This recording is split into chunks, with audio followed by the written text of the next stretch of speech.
river sand's gonna wash me clean if the river don't run dry. Oh my Lord, take this soul, lay me at the bottom of the river.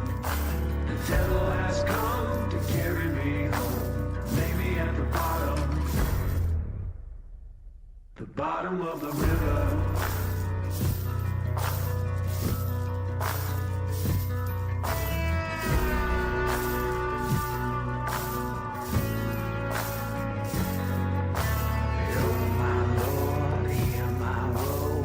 Upon the valley, take this sword, the ill I've done, deliver me from worry. The devil's hand's gonna strike me down, cut me to my grave. The river song's gonna pull me through, the river she can save. Oh my Lord, take this soul, lay me at the bottom of the river. The devil has come to carry me home, lay me at the bottom of the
I'm a setting sun, but I'll never run. I'm a dead man walking. I'm a dead man walking. I will stay and fight as long as I'm alive. I'm a dead man walking. I'm a dead man walking.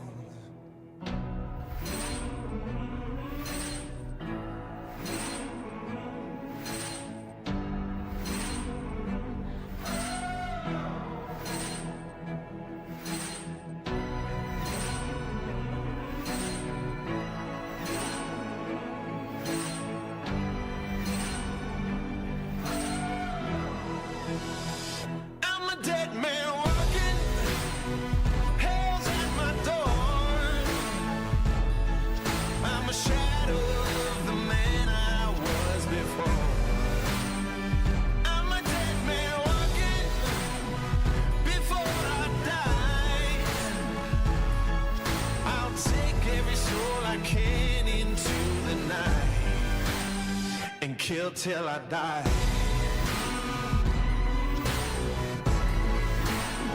And kill till I die. Oh, and kill till I die. Laying in the ground, gonna burn it down.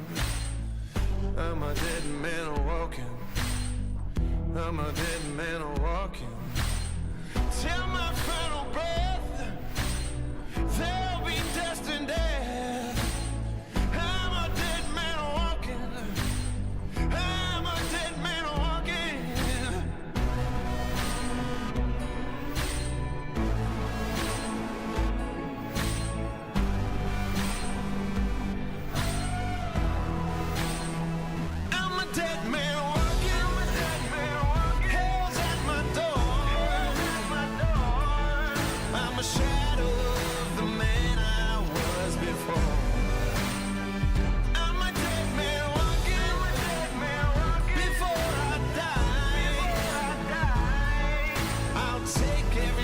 I can into the night and kill till I die.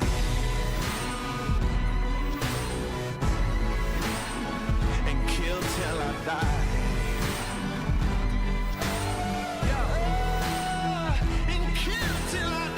Dark death is real, embracing all the blood that's spilled. Assassinate till my casket's filled. Annihilation for the thrill. Expect more gore and violence. Accept the blackness, don't fight it. Gone forever, complete silence. Evil plans to close your eyelids on a crazy spree. I'm going mad. Stop beating hearts just like that. This soul has seen a lot of bad. My future's in a body bag. This world can no longer bind me. The reaper's so close behind me. Its cold breath reminds me. The shadows of death will find me. Kill till I die. Hell's at my door. Hell's at my door. Yeah, I'm a shadow of the man I was before. Shadow of the man. I'm a dead man walking. I'm a dead man. Before I die. Before I die. Whoa. I'll take every soul I can into the night. Oh. And kill till I die. As long as I'm alive. Kill till I die. Take them with me to the night. I won't leave till you're laying by my side. You leaving where I kill till I die.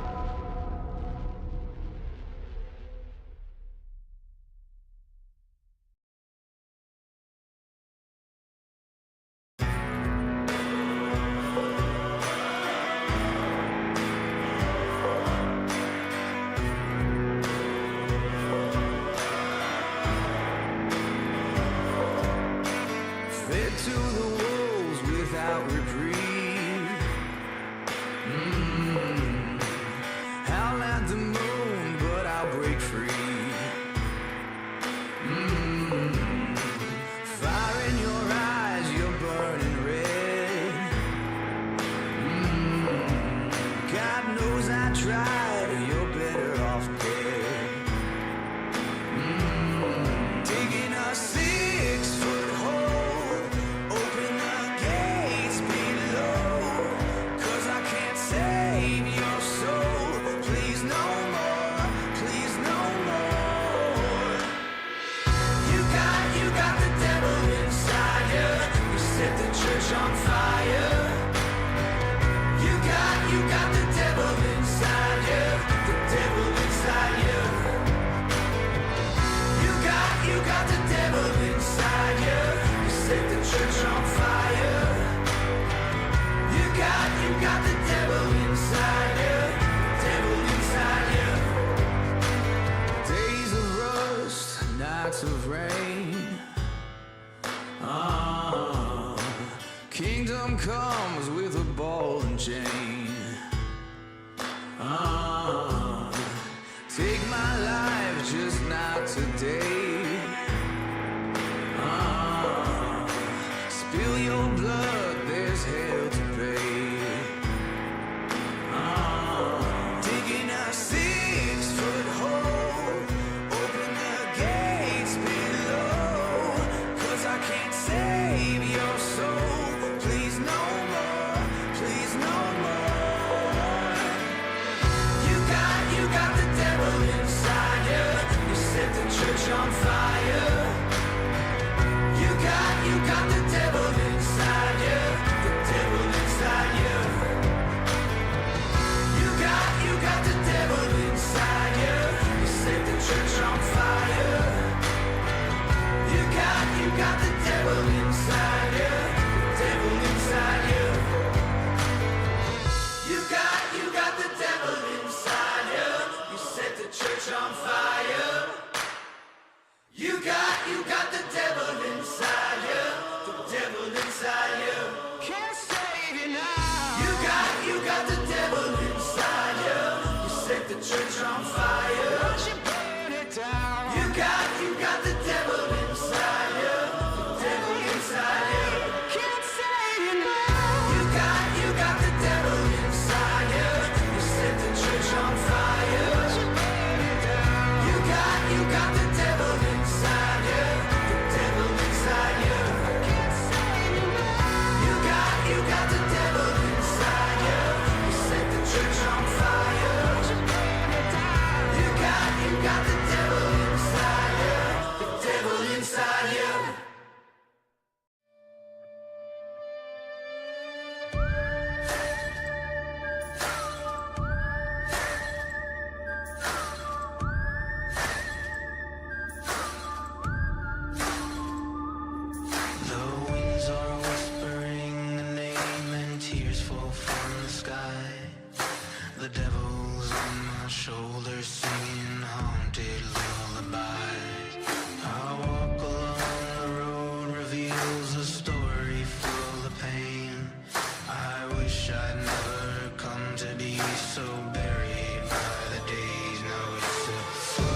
I see faces that I recognize, whose names I cannot place.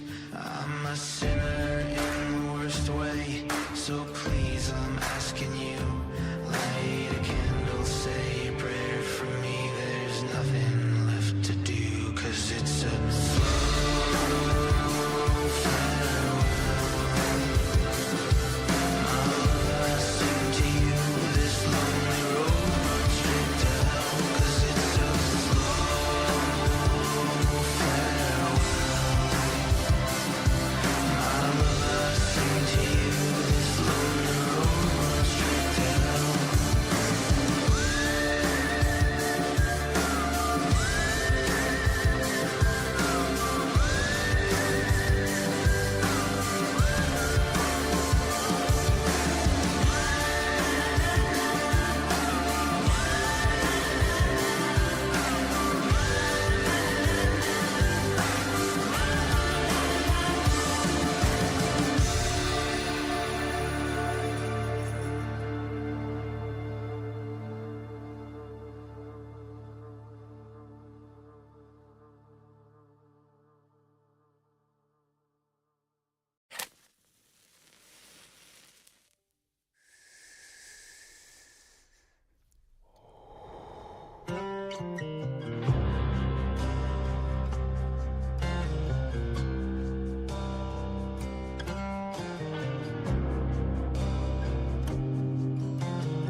Willow tree stands alone, silent weeping for no one.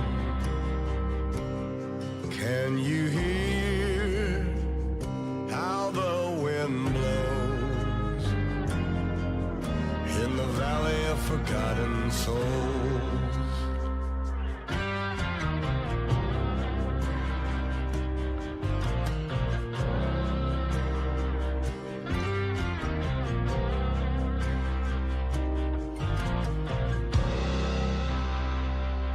Time will wait for no man,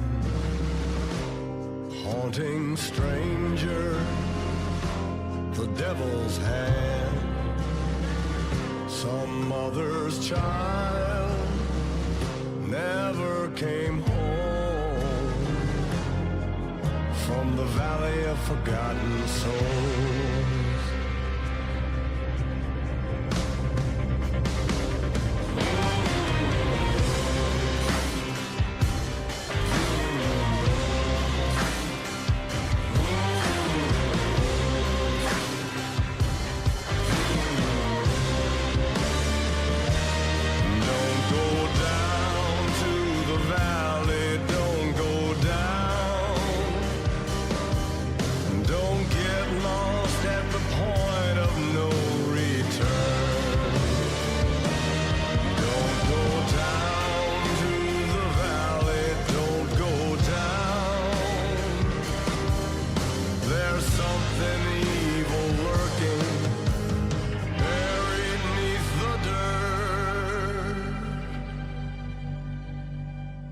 Dead of night, end of days, whispering hollow,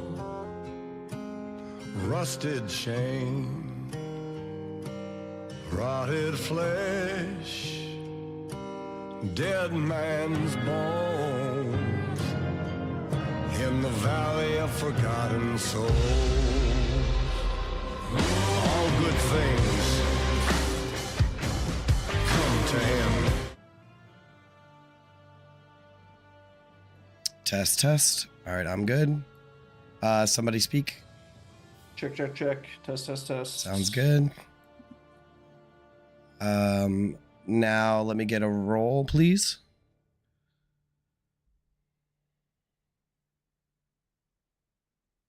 What feel here? There we go. No, I've already done my customary natural 20 on the test roll. I'm good for there. Okay. I guess we can start. In 3, 2, 1. Welcome to The Descent. It's been a while. Who wants to do the recap? I can do it. Please. All right. So, last session, which was 3 weeks ago, it's been so long, we started in the catacombs below the Grand Cathedral in the ossuary. August is being possessed by Baphomet, and the rest of the party quickly grabs him up, and we start to escape. Gideon tries to stop us, and we basically have to fight our way through him, which we do, and he dies. We make our way back to the High Hall, where we meet with Roland, who sees August in his catatonic state and is like, oh crap, get him down below. Take him down there, meet up with Older, who is kind of pissed off seeing what we brought, but says get him in there, and Faria Jinx joins us and explains that we have to exorcise the demon from inside his mind. So she explains the ritual, sets it up, and as we start the ritual, the aspect of Baphomet, a shadow demon, is basically ejected from August, and Second Company is forced to fight this thing and successfully manages to defeat the aspect, ending the possession, and August is returned to the world of the living, although he did not leave completely unscarred, as he has this nasty mark on the back of his neck. We meet up with Older, who basically says take the night and we can debrief in the morning, and we go back to the central area. Some conversations are had. Tanis speaks with Hadim on Aldemir. A woman joins and thanks Ophelia for saving her long ago and asks her to do it again. And I think we ended basically just going and getting our rest in. That is correct. So usually I have a nice long introduction, but really I feel like the beginning of this episode is cut so quick to just the very next part that we see everybody sort of getting their rest and some movement in the catacombs beneath the city. The ground shakes and rubble falls from the ceiling, and you guys are all awoken in the morning, having gotten a long rest. And I feel as though this is the time to debrief and make a plan and all of that stuff. We didn't really do it last session. So you're all in the catacombs. There are people getting up and trying to make some kind of breakfast soup thing. So what would you guys like to do, to talk about?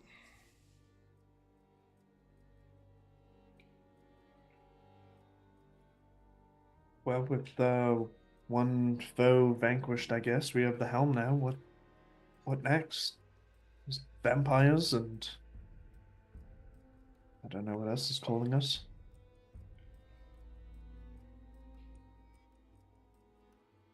From what I saw from that helmet, I think we're going to have some callings beyond the city pretty soon.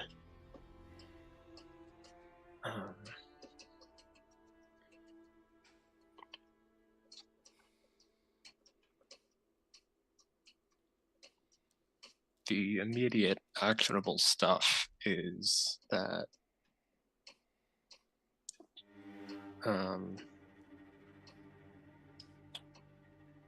it sounds like Zariel had a sword and she was separated from it, and it's got the power to cut the chains off the city. And it's being held by a group of Kenku in Knucklebone Fortress, I think it was. Lulu will pipe up. Yeah, I kind of remember.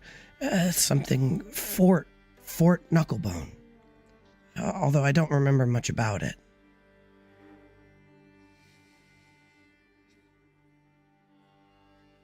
Any idea where to find this fort? I don't know. I know it's in Avernus somewhere. I hate to be a buzzkill, but are we sure we can even get off Veltrail?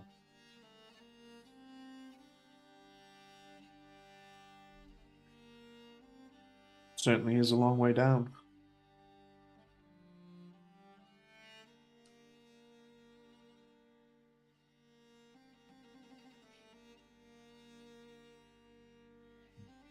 I think I could get us down, but I need to be committed once we're down there. How do we get back up? That's the problem.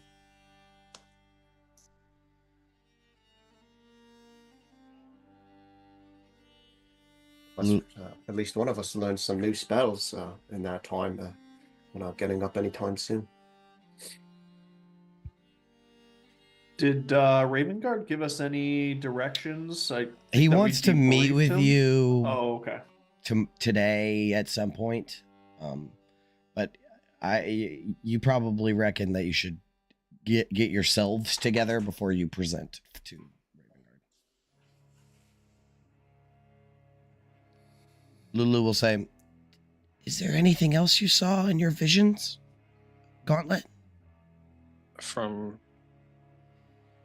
I think from what I could sort out, Zariel was an angel who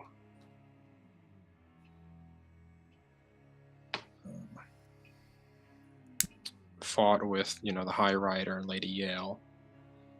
And Lulu was her mount, I guess. Me? Yeah. A mount? She looks at her tiny little wings. Everyone looks at. Well, I mean, you've lost some weight since then, I think. Thanks.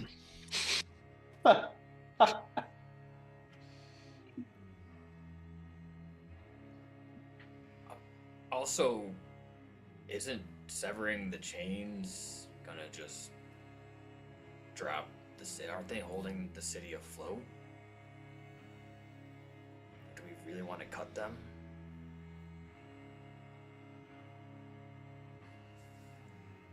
It's easy to assume they're arcane in nature in some way. Well, actually, I forget. Do the chains go up or they go down? They are down.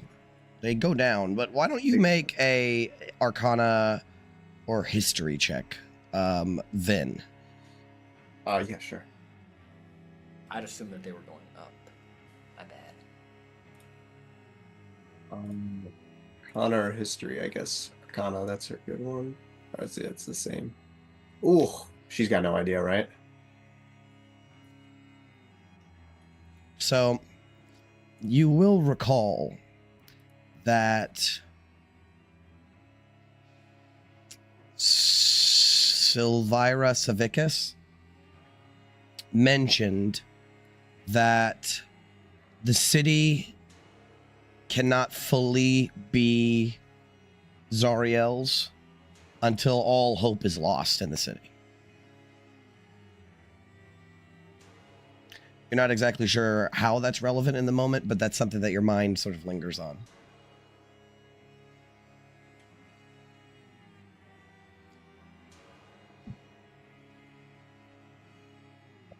The chains might have some importance, but remember that thing about people in the city losing hope. If they can keep hope alive, I think that's the important thing somehow.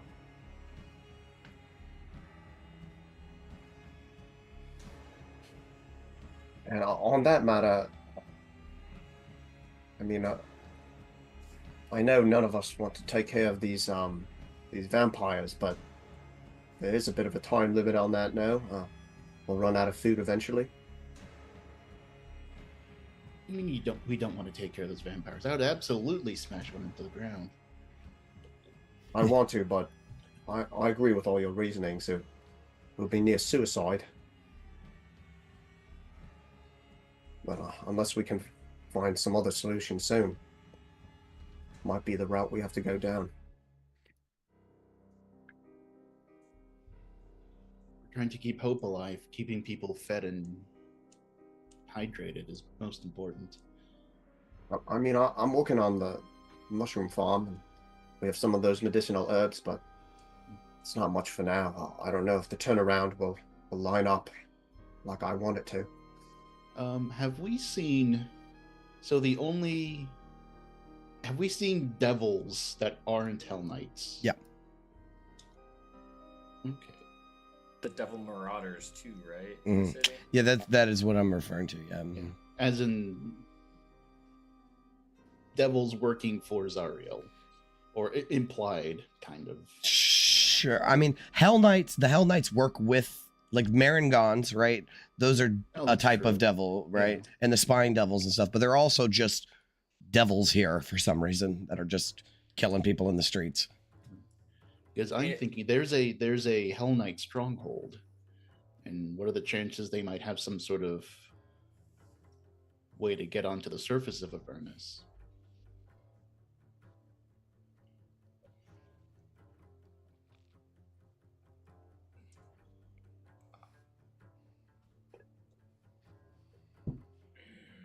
Yeah, I mean, we haven't seen too many Hell Knights with light abilities, right? It's probably. They were already here. Yeah, I was gonna say they were already here. You There have is the one seen guy you who have flies. seen one. Yeah, I was about to say you have seen one guy. But the Maragons and such. But yeah, I doubt they would have been in the city. Do Maragons have wings? No. No. They're like the little weird baby things. Mm-hmm. It's possible. I don't know enough about devils, but might be worth looking into. And if anything, if we can break the back of the Hell Knights, it'll be a little easier for our survivors.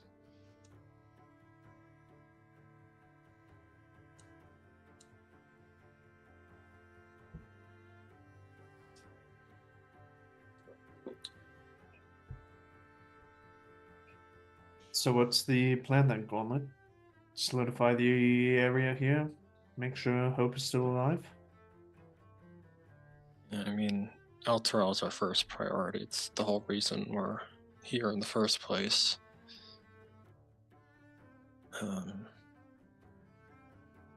But there's also the issue of the Resolute. We need to find a way to destroy it and convince these people to let us do that.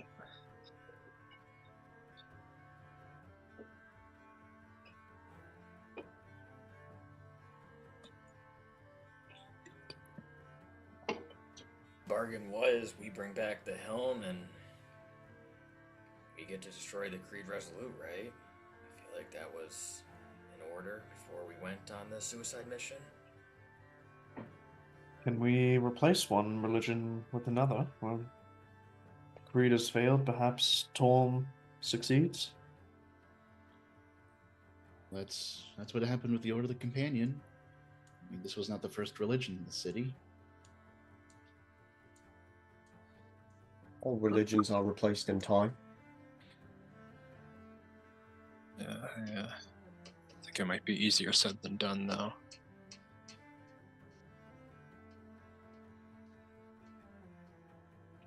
Might be easier if we can bring them something tangible. I mean, I hate to pay faith with, what bread and wine, but we need to be able to actually show we're doing something rather than just saying it. Yeah, and honestly, I think a few more accomplishments under our belt would go a long way for that. But I'm honestly not sure where to go next. I mean, a Fortress of Hell Knights and a Vampire Lord both sound Fun. above our pay grade. I mean, all of this is above our pay grade, but Wasn't even aware we were being paid. well, hopefully we'll be owed some back pay when we get back. We want to restore hope and give people a beacon to believe in, something to look towards. Liberating those vampires under the name of Torm and bringing food to their mouths is about as tangible as I could imagine. I just hope I can give myself some hope first. Oh, well, we need to keep moving. What is the next play?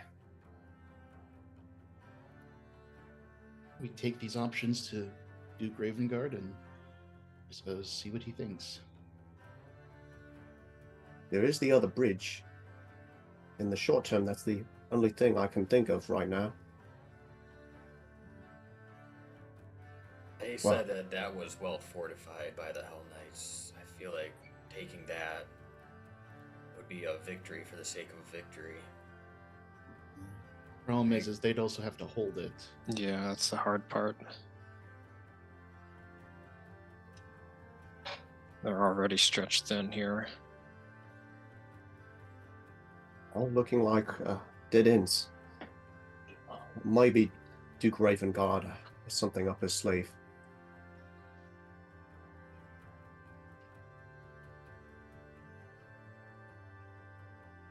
One doesn't ascend to the rank of Grand Marshal or Marshal without being good at making plans. I think we should bring this to him. I'm ready when the rest of you are. Do it. Aye. Okay. So you want to find Duke Ravengard? Okay.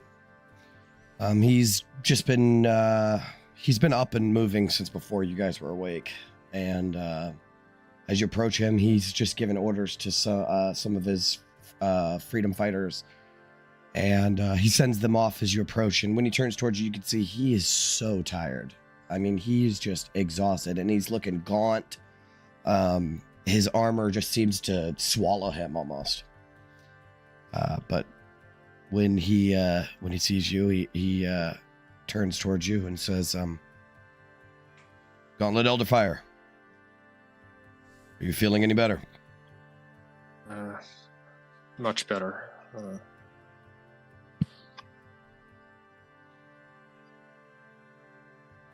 I think I have most of the information I got sorted out now, if you're ready to discuss. Yes, of course. I will fetch Feria Jinx, and why don't we meet you in that meeting room down the hall? All right. So a little while later, you convene in the meeting room. I'll pull you guys over the map just for shits and giggles.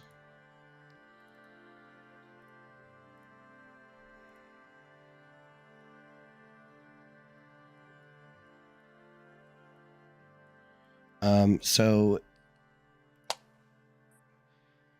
everyone's sort of seated. When Ravengard comes back in, you all stand up, sit back down. He, at ease, sit back down. It seems you've all returned with your lives intact.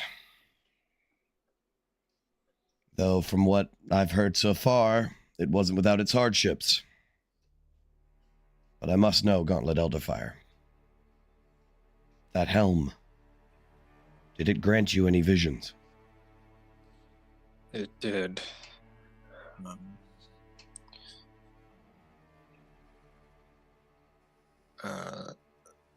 Zariel was once an angel who rode and fought with the Knights of Elturel in the days of Lady Yale and what was his name? Olanthius. And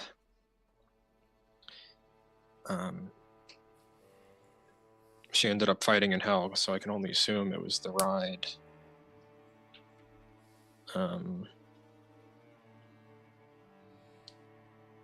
And she was beaten and bloodied in hell, separated from her sword. And the celestial light was dimming. And Lulu was charged with the knowledge of the sword, or rather its location. And Zariel's been trying to get it. And Lulu is able to remember the name of a location, Fort Knucklebone. And I assume it was Torm in the vision said that, the chains of Elturel can be sundered by this sword.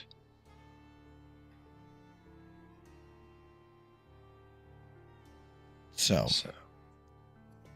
this isn't necessarily new information to you guys about Zariel first of all being an angel, second of all having Lulu connected in any form, and also now this new information about and the Hell Ride, right? That was also, you guys already knew this. This is fucking mind-blowing to Ravengard and Feria Jinx. This is like, what the fuck are you talking about? She used to be an angel and was in the Hell Ride, and now she's the Archduke of Avert. Like, what the fuck? And I'm sure that you sort of try to, you can discuss it with him further and explain how you have came across this information already. So after that sort of is settled, Ravengard will say, this sword, it's hidden somewhere in Avernus.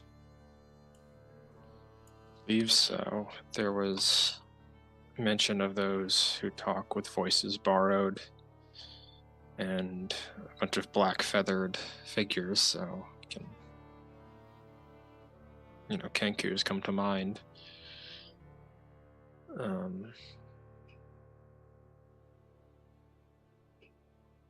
And what was it? A rocky mountain that looked like a hand holding the ground, surrounded by a massive metal wall. If this weapon holds the key to breaking Elturel's chains, there's no choice but to pursue it. We find ourselves staring down a precipice. And you, by Torm's will,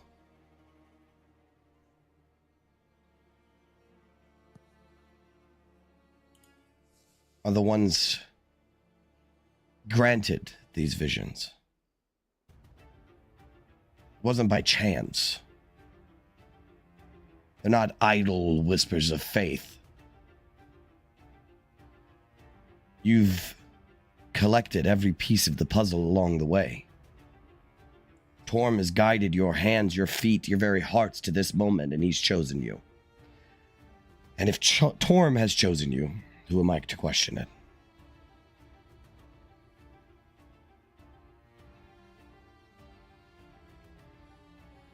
So tell me, what's your next move? What do you believe must be done to bring us closer to salvation?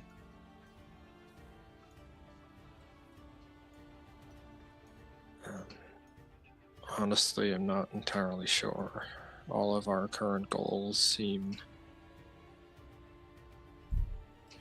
as immediate as the next and as overwhelming as the next.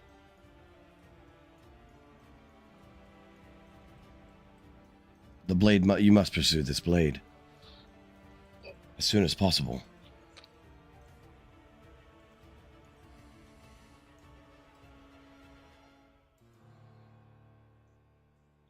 You know me. I wouldn't ask you to do something that I wouldn't do myself. And if I could, I would join you. But the people here need me. Just as much as they need you.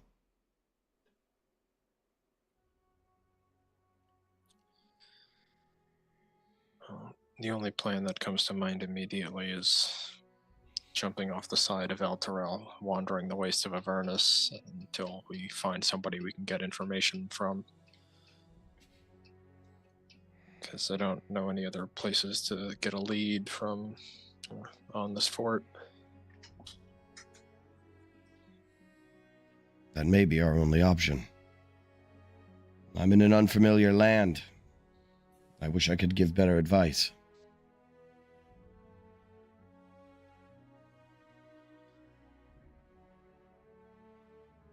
And we have the means of descending to Avernus itself, but we don't have means of getting back.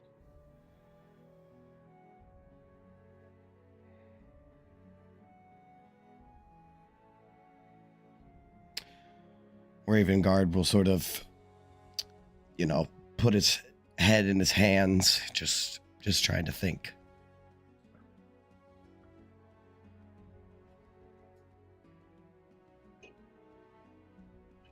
Can everybody make a perception check?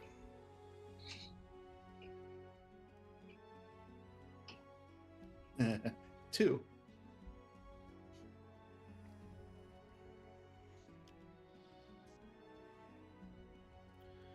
So, Tanis in London. The faint echoes of steel on steel reaches your ears.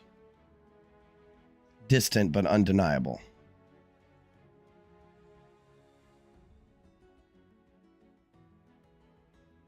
Marshall, did they get the portcullis upstairs working yet?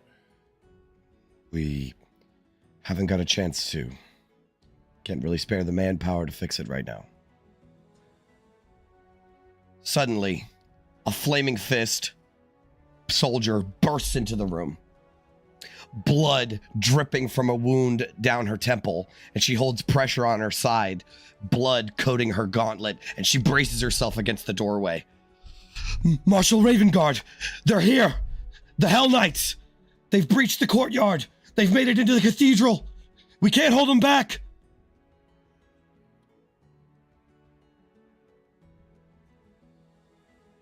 All right, so I guess we start standing up. Yep, and table this Ravengard, discussion for now. Ravengard dramatically throws his chair out from behind him, and he'll say, "To arms! We're not losing the cathedral.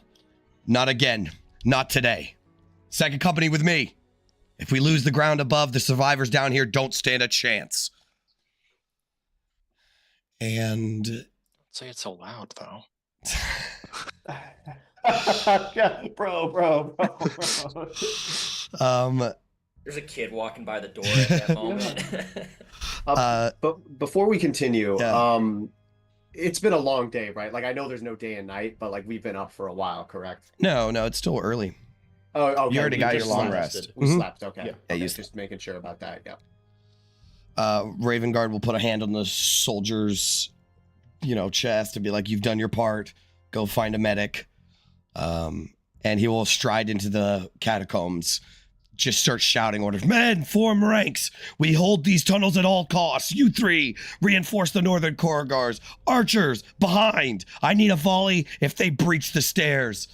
This is our ground, and we will not give it up. For El Terrell," right? And he, raises his arm up. "Second and company, get up there. I'll be right behind you. Hold the line at the entrance to the catacombs. Push them back.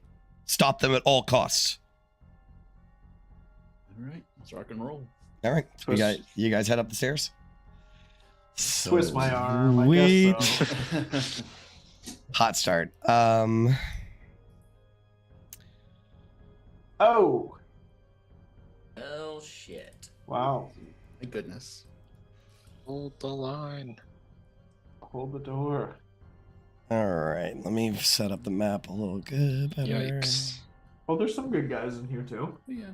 I see Renata Hornblows up here. Oh yeah, she's already up here. I'll give you a nice dramatic read here in a second. Oh, guys, remember your temporary hit points from the Vincents. Right. 10. 10, yeah.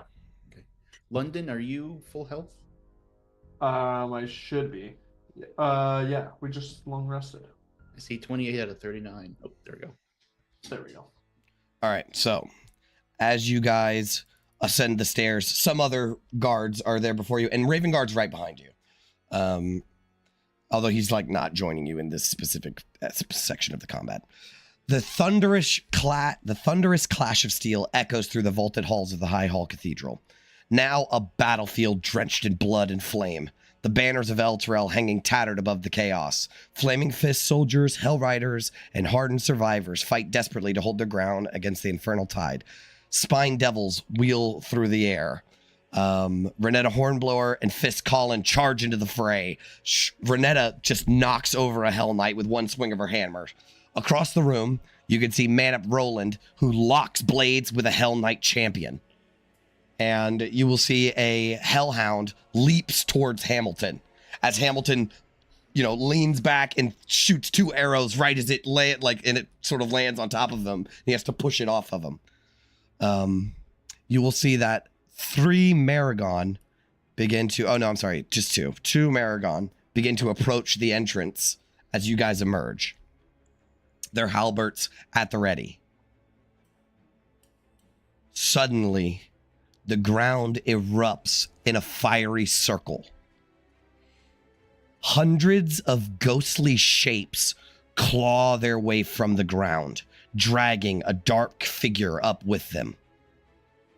Standing before you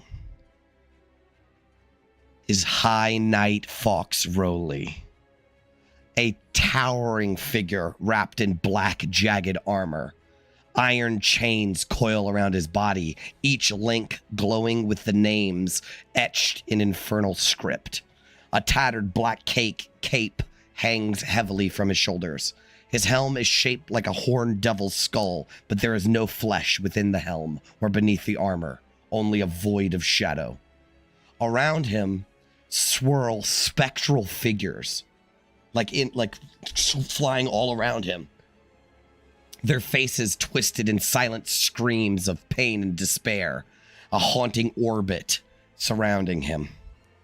He stands unmoving for a moment, clutching a cruel, serrated blade, and then his shadowed helm tilts slightly towards you. The clash of the battle around you feels distant now, drowned out by the weight of the figure before you. And here he is.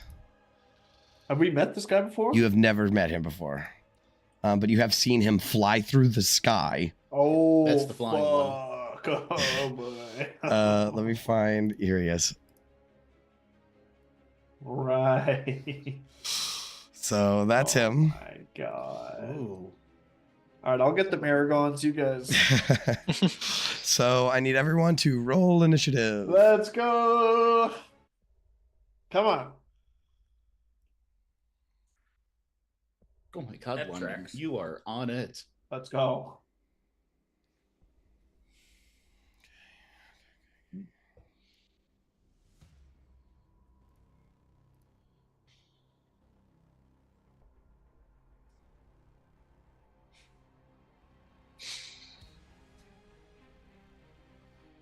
I feel like every time it's like some random trash mob, I roll like a nat 20 on initiative. Boss battle, 4. Oh, he got really bad initiative. You don't Doesn't matter. say. Doesn't matter that much. That's right. He is the one that flies, isn't he? Yes, he is. He flies on a big ass horse. Try to time in Nightmare. All right, so first in the order is fucking 29 London Rose. Oh fuck, Lulu. I didn't roll for Lulu. There you go. Okay, go ahead, London. Who do you want me to go for? Gauntlet. The big one. Django, go fetch, boy. I'll use my bonus action to command him to get up there for help. And let's just take a shot at him. Natural 1. Do natural 1s hit? They do not. Right. Okay. Very nervous, literally trembling about how badass this guy looks. Let's try that again. 19. 19 hits. This seems like a good favored foe. So, I will pump that in. Mm-hmm. Yeah, it doesn't require a bonus action. It just happens. Okay. Another 3 piercing. He doesn't even look and bothered. As Django sees this, he's gonna bark some electricity into the air and Okay. use his reaction to add 4 lightning. Yeah, he takes it. Okay, 27 total. Mhm. I will just casually take a few steps backwards. Okay. And Django will go tearing in. He has 40 feet of movement. He can get right there. All right. I will end my turn. So you launch an arrow, and you will see that one of these. So he has ghosts that like fly around him, and one of the ghosts just reaches out and grabs onto the first arrow, and it slams into the ground. Right as the second one flies through, it hits him in his armor, and he just takes it out with one hand and looks at it, and drops it on the ground, and turns his head towards you. That was my most powerful attack. All right. Next in the order is no, actually. Uh-oh. Let's see. Are you guys thinking bless or protection from evil and good on Tanis? Bless, bless, bless. Bless gets more people.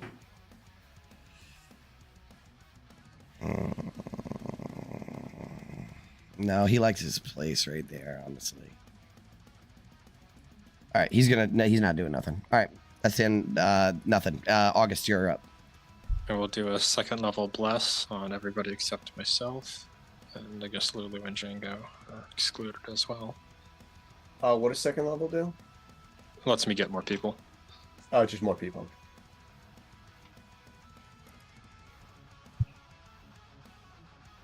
And then I will join London's tactical retreat. Okay. It's an advance to the rear. Okay. And sorry, did you say Django gets blessed too?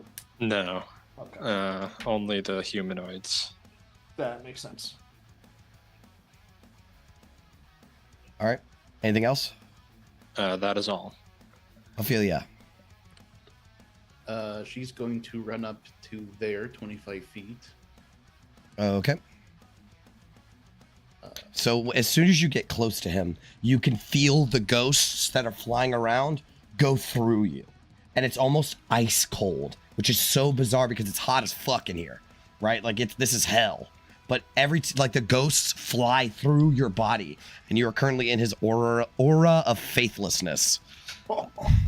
Interesting. Okay, we'll find out what that does. Sounds bad. Going to bonus action channel divinity vow of enmity Okay. to gain advantage on him. Mm-hmm. Action 2 smacks with the mace of dispersion.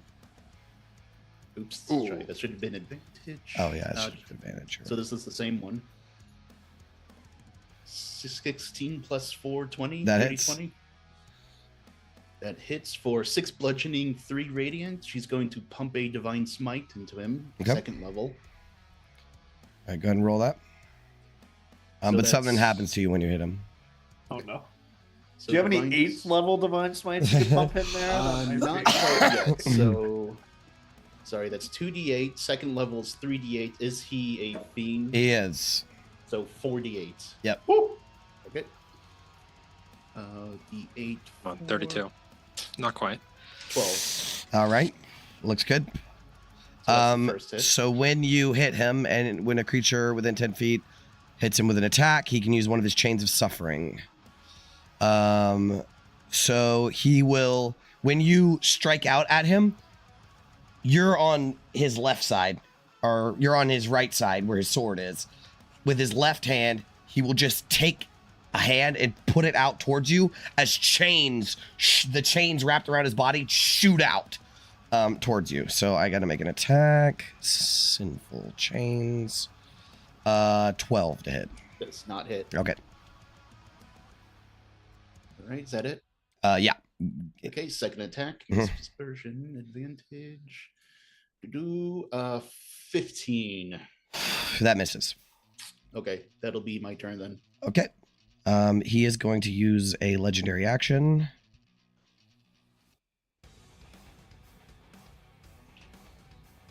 Yeah, fuck it. He might as well do it. He's been silent this whole time, right? He, without saying a word, he raises a gauntlet. The hand that's got chains wrapped all over it, not the sword hand. He raises it up into the air. And as he does, spirits reach out from the ground and try to grab onto you, Ophelia. Grasp of the betrayed. I need you to make a strength saving throw. Strength, okay. Oh man, you fail, and you are knocked prone and grappled. Oof. As the spirits reach out, they grab onto you and rip you to the ground, and then like all of them hold you prostrate on the ground before him. You're like looking at his black boots. While grappled, the creature takes necrotic damage at the start of your turn. At the start of your turn, you're going to take damage. Don't let me forget. Okay. That is his legendary action. Next in the order is Lulu. Lulu's like, pick on somebody your own size, and she will fly over to him. And I think standing right here, she can hit him and the Maragon with a trumpet.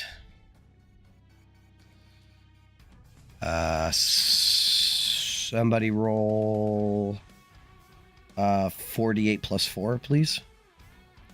He's going to make a con save. He has disadvantage on this con save. He fails. Maragon. So makes a con save and fails. So they both fail, taking 23.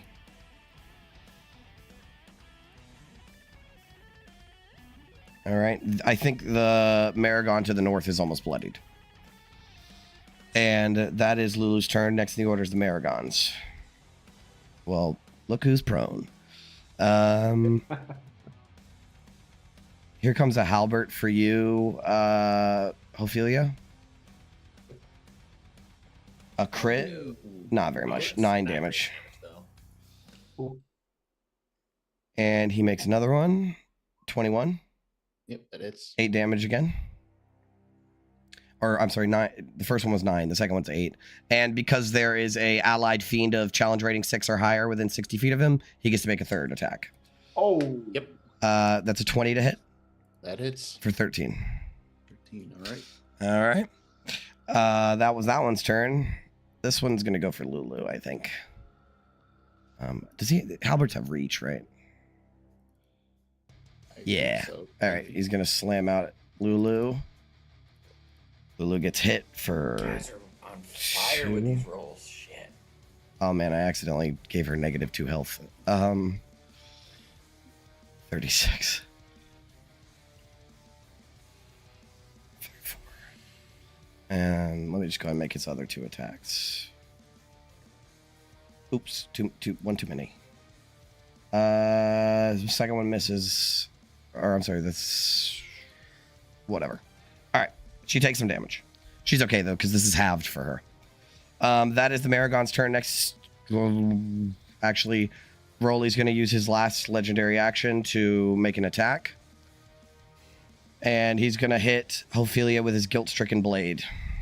Yep. Go for it. This is with advantage. 24. That hits. 14 slashing. 14, yep. Okay. I am bloodied. You're bloodied? Okay. Badly. You need to make a wisdom saving throw. Well, I am great at these.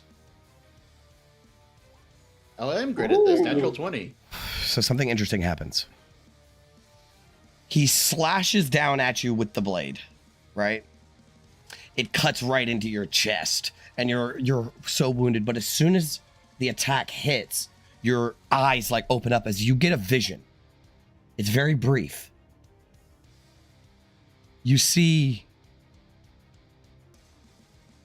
Roly as a human.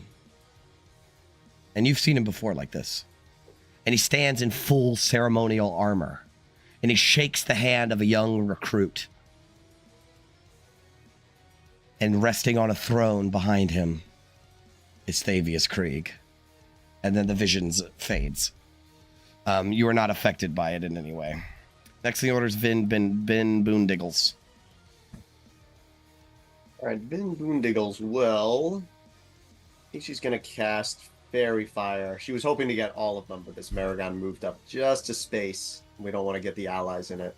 Okay. So I think if we do a square, let's see. So like this thing is here, but it says it doesn't say a point you can see. It says a point in range. Yeah, you can hit him. It's fine. Yeah. So we're just gonna get him with like the edge of it, like you know, like something like this. What kind of save is that? I think it's Dex. Let me double check. Yes. If it All fails, it gets highlighted and you get like. Rolly has advantage of this. He fails. Oh. Yeah, well, he was the one I wanted to the get. Maragon. Nice. Protect your concentration too, because that he can't save out. He can't save out of that. Maragon also has advantage, so the Maragon saves. Advantage, yeah. Okay, the Maragon saves. All right, at least we got Rally, and then yeah, I think Vin will take a cue from the other squishies, and yeah, she'll go like back here. You're not a squishy. You have the highest health and That's- armor that's class. true. I said she took a cue from the squishies, not that she is squishy herself. Okay. Let me do the concentration. There it is. Okay. And I guess, yeah, her bonus action is quite situational, I've learned, so I think that's her turn. Okay. Next in the order is Rowley. Oh boy.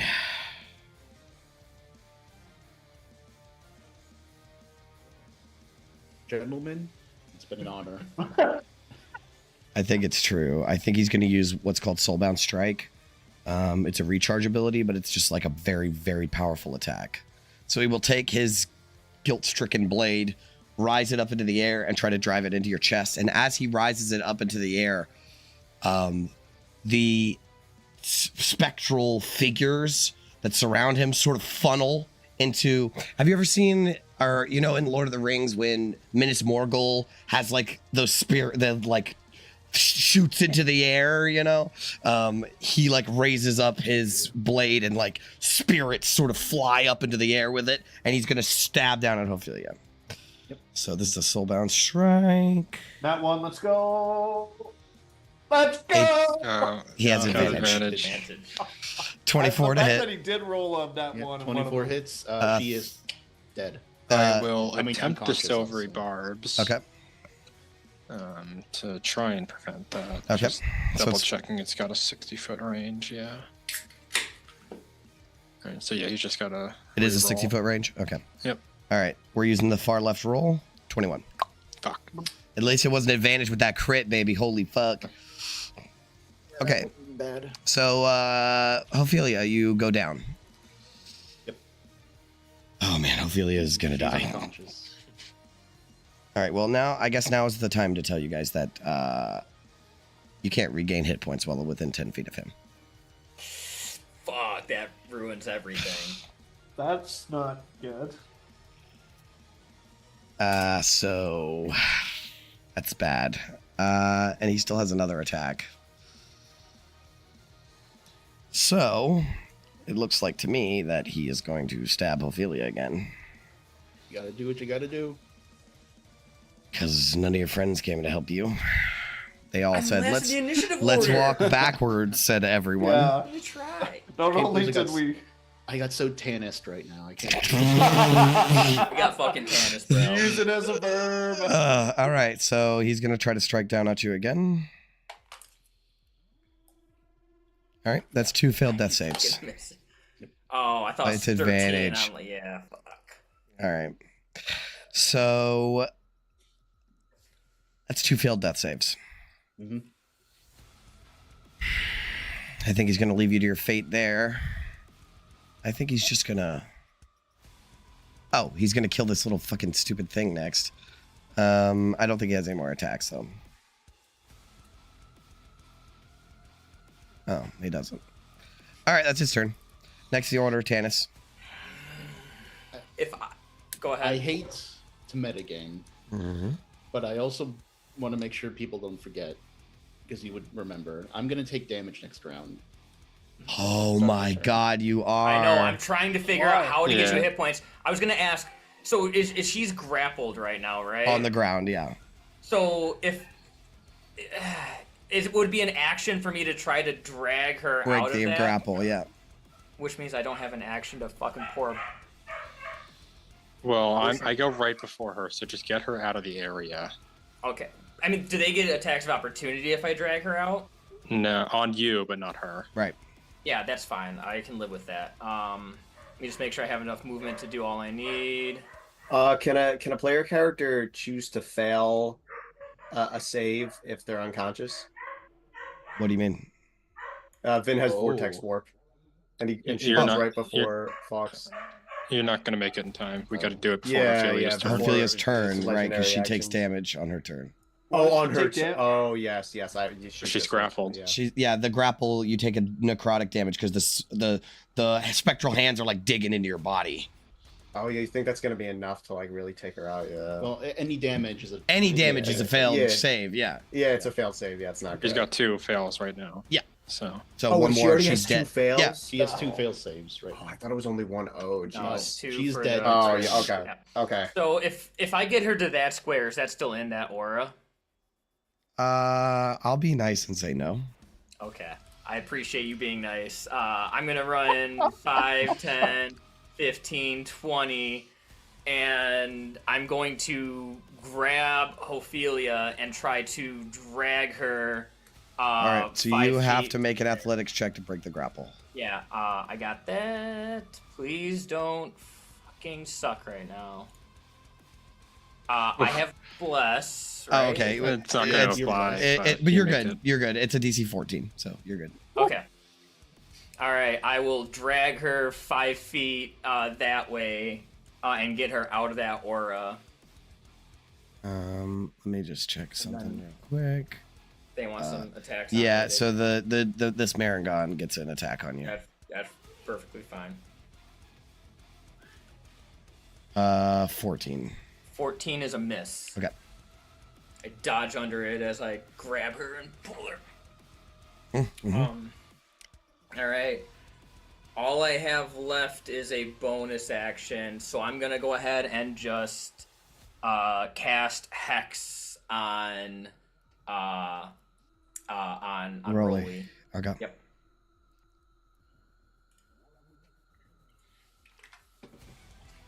Because I can't cast Armor of Agathis on someone else, can I? No. All right, that's my turn. Alrighty. London. August, you have Ophelia? Yeah. Okay. Django, munch! And I'll use my bonus action to command him to attack on his turn. And he And gets I- disadvantage on stealth checks with Hex. Sorry, just adding that in there. Okay. Sorry, go ahead. And I'm going to attack the fairy fired guy. Okay. Come on, be good. 17. Miss.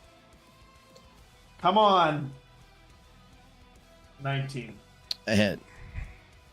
24 piercing with the favored foe. All right. He takes it.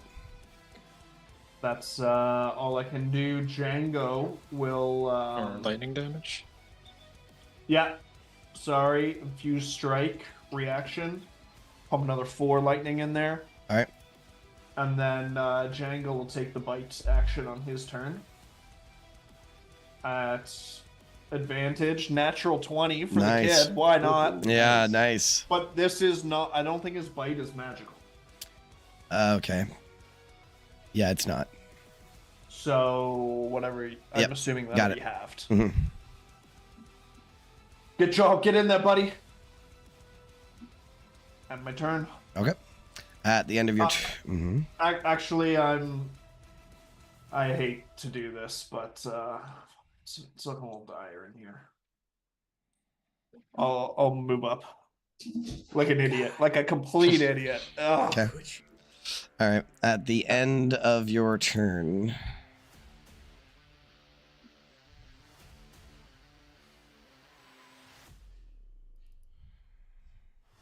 legendary action, just kill Ophelia right now.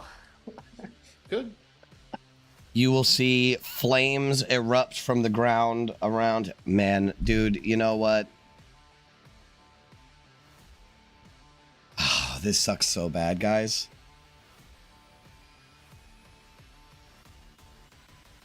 Is this a spell? Do y'all have Revivify?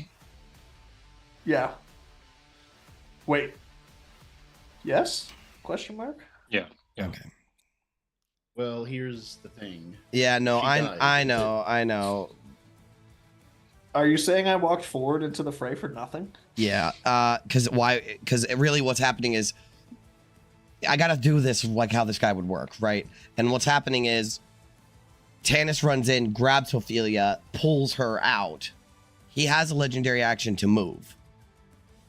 Why would he not move to kill Tannis now? Right? Like that only is what makes sense to me. Yeah. But she's not grappled anymore. No. So does she No. take the damage? No. Okay. Oh, but she won't be able to regain hit points. Right. But at least it's not an Shit. auto kill. Right. And I think I have just decided that like she's not going to turn until after the time frame for Revivify ends. Like I would like for Revivify to be able to save her if necessary. I would too. Um, I would too. just because like I really want to fuck you guys up. So I'm putting I'm putting the hammer. Yeah, I know, but I've been putting the hammer on you, so I got to give you a chance to be able to escape from that. This is all 100%. All right, well then he's gonna use his legendary action to teleport. So fire in a ring surrounds underneath of him, and the spectral hands reach out, pull him down, and then fire in a ring goes behind Tannis, and the spectral hands pull him back out as he like goes into the ground and then comes back up out of the ground. Pretty cool. Yeah, he's fucking really scary. All right, so that is his legendary action. Next in the order is August. Okay, so it does lessen the amount of healing she was gonna get, but this guy's got a 10-foot reach, doesn't he?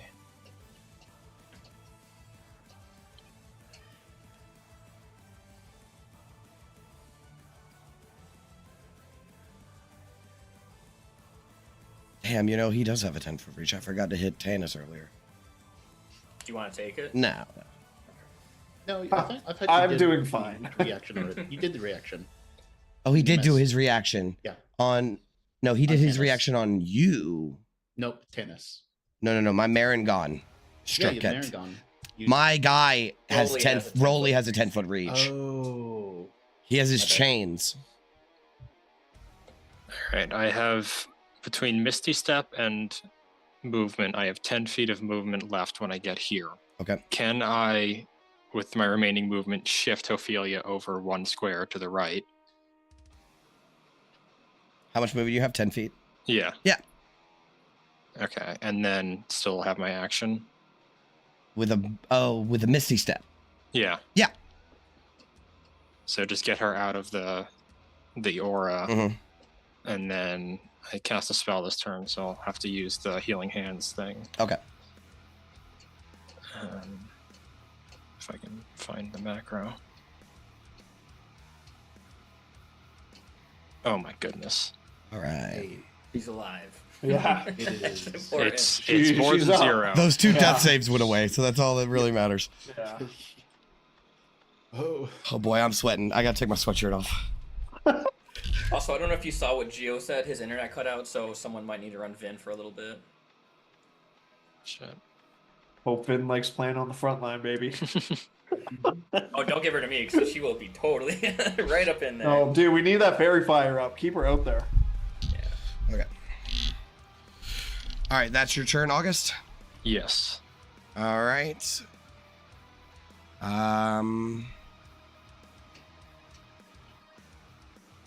Sure. Ophelia, you're next. Oh fuck, guys.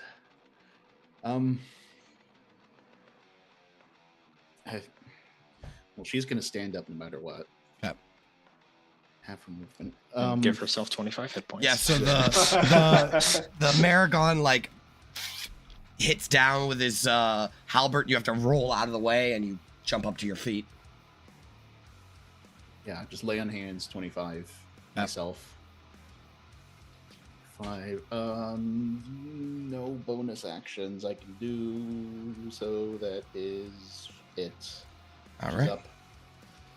Lulu's gonna go.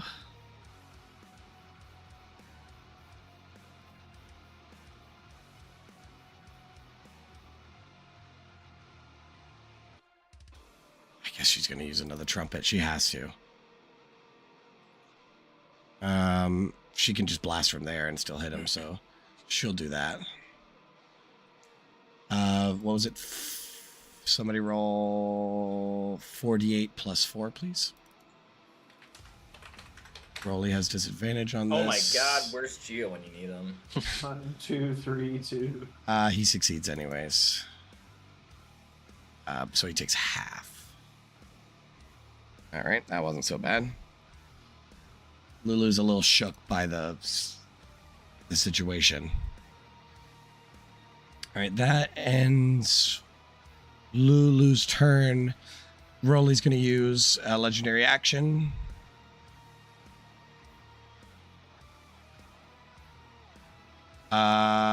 Here uses Devil's Step.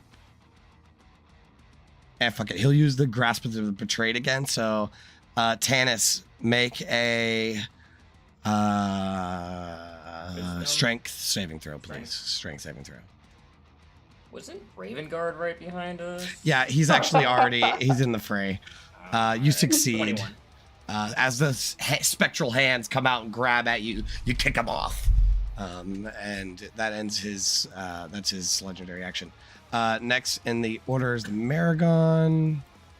This Maragon's going to try to kill the little dragon thing. What?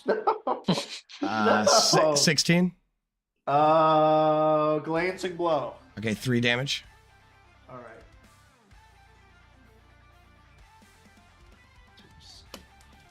right. An 11 misses probably, and a 13. Does a 13 hit? Nope. 16 AC natural armor. Okay.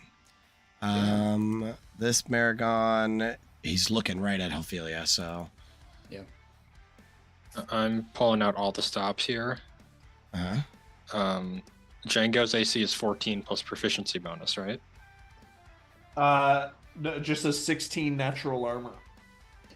Oh, I think you just forgot to level him up. Because his to hit was That's kind of very low, possible. too. Yeah, that's very possible. It's a static sheet right now, so Yeah. it does need to be leveled. I didn't Oh. keep track of that. Okay. Well, regardless, that one's over. We can handle it in a second. This one's Sure. so here's 1 for Ophelia. 10. A 10, yeah. That misses. She's going to use Riposte to make an attack on Okay. it. So Mace of Despair, normal. 23, 26 to hit. That hits. 11 bludgeoning, 2 radiant. Okay. Is it worth pumping a Divine Smite into it? She's going to do 1 Divine Smite, Okay. level 1. That's 3d8. So it's 3d8. Okay. Okay. 14 radiant. All right. He's bloody. Hoping to kill it. Okay. The next attack is coming for. Let's do Ophelia again. Wait, no. This one's for August. This is the 3rd attack. So this one's for August. August, 20 to hit. That hits. 5 slashing.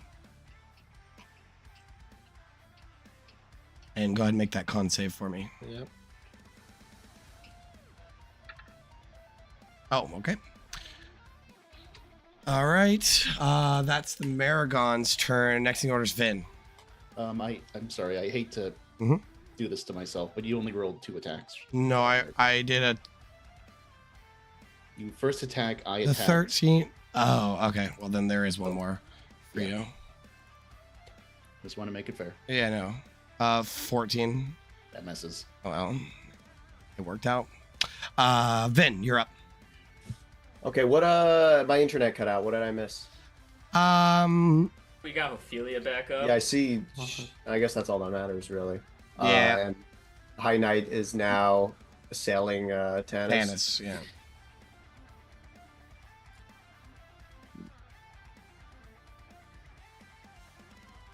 Okay.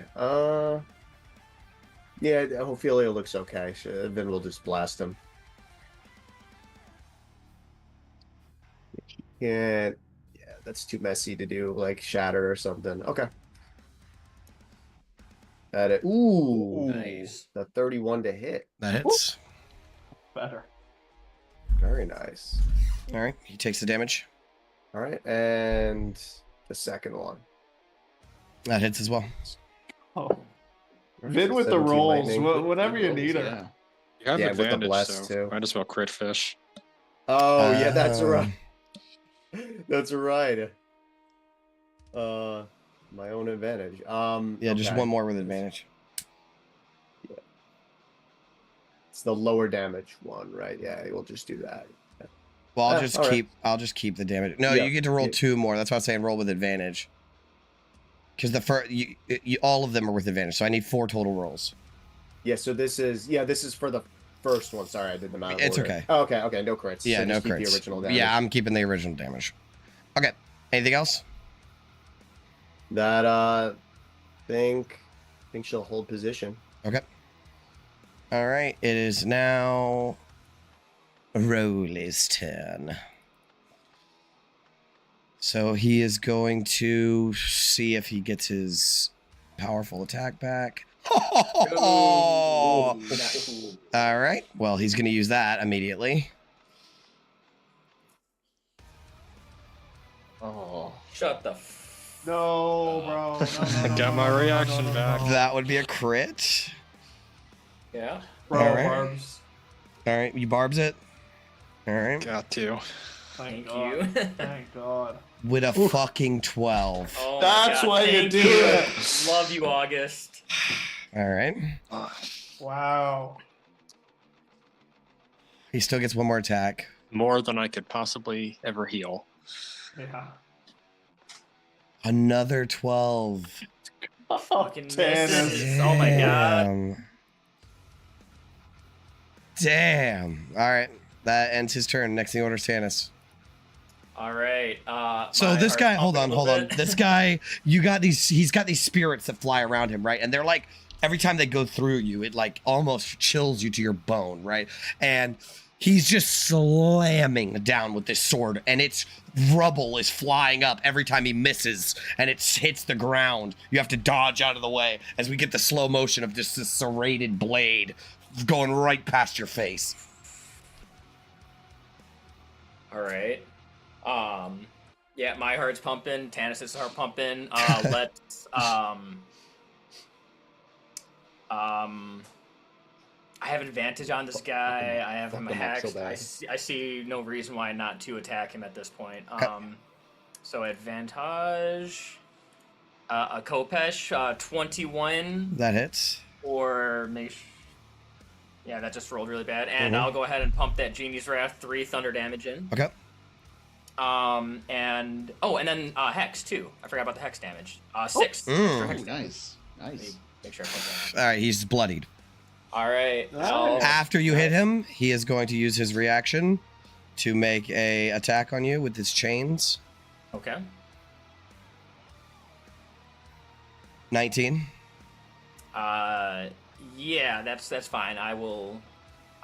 That's got the grapple in Mhm. there though.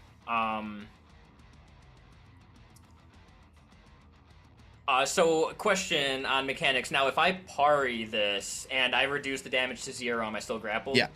All right, then I'm not gonna parry that. I'll just take that 8 points of damage and I'm grappled. Yeah, as the chains are, he's like holding you on this one. It's not like the hands. This chain shoots out and it wraps around your body. Okay. But that hurts. It burns. It's so hot. And hopefully we finish him off for taking that damage. I'm going to Kopesh him one more time. 24. Yep. For 17 points of damage. He takes it. Nice. All right. I don't like being grappled. I have a bonus action. I'm gonna Misty Step. Okay. just to the other side of him, but just to get out of the grapple. Okay. All right, and that is my turn. Okay. At the end of your turn, he's had his turn, right? Yeah. Okay. At the end of your turn, he's going to use his legendary action to hit you with a attack. Okay. So here comes a guilt-stricken blade. Wow. There's a miss. 12. Tannis cannot be It is. hit. I see it. I duck behind that little wall that's in between us. All right. Man. London, you're up. Bonus action. Django, go help Ophelia. And well, I guess I'll do that after my turn. On my turn, yeah, seeing Tannis dance around this guy. Two shots to try and land some support here. 15 That misses. and 20 a lot. That hits. Django still within 30 feet. Can give a little reaction for the boys here. So 19, 20, 21 total. Okay. Bonus action, command Django. Django's turn will move out of melee range with this guy. Okay. Wait, is their range 10 feet? Yeah. Is Yeah. okay, I don't know. You're good. That, No Oh, attacks but- of opportunity. you know what? He will though, because Django's gonna get into flanking with Ophelia. All right. That's good. Miss. Oh, I'm rolling really bad. slippery. That's it. Reload the bow and my turn. Okay. Rowley's going to use his legendary action to make another attack. 26. Yeah, that hits. All right. I need you to make a wisdom saving throw. A 9 slashing and make a wisdom saving throw. That's not supposed to be an advantage, so that'd be an 8. You fail. Here's what happens. I'm gonna use my inspiration on that. Okay. I have an inspiration, so. But Oh, god damn it. All right. Sorry. That tracks. You will see as he slashes down towards you, you will get a vision in your mind, right? There is a desperate mother, and she's grabbing onto Rowley as a human, and she's begging him to recruit her son for the Order of the Companion, her eyes filled with hope. And Rowley nods solemnly and takes the boy with him. And the vision ends. No, it doesn't. It continues with you because you failed. So you get this vision and now are still like seeing Rowley's life. Okay. Next in the order is August. All right.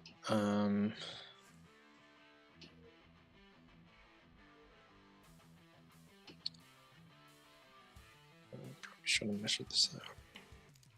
You know what? I'll just try and top off Ophelia for now and cast Cure Wounds.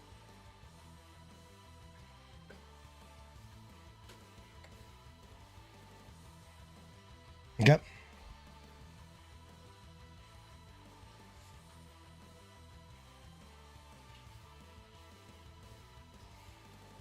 There we go. Oh, wow. That's good.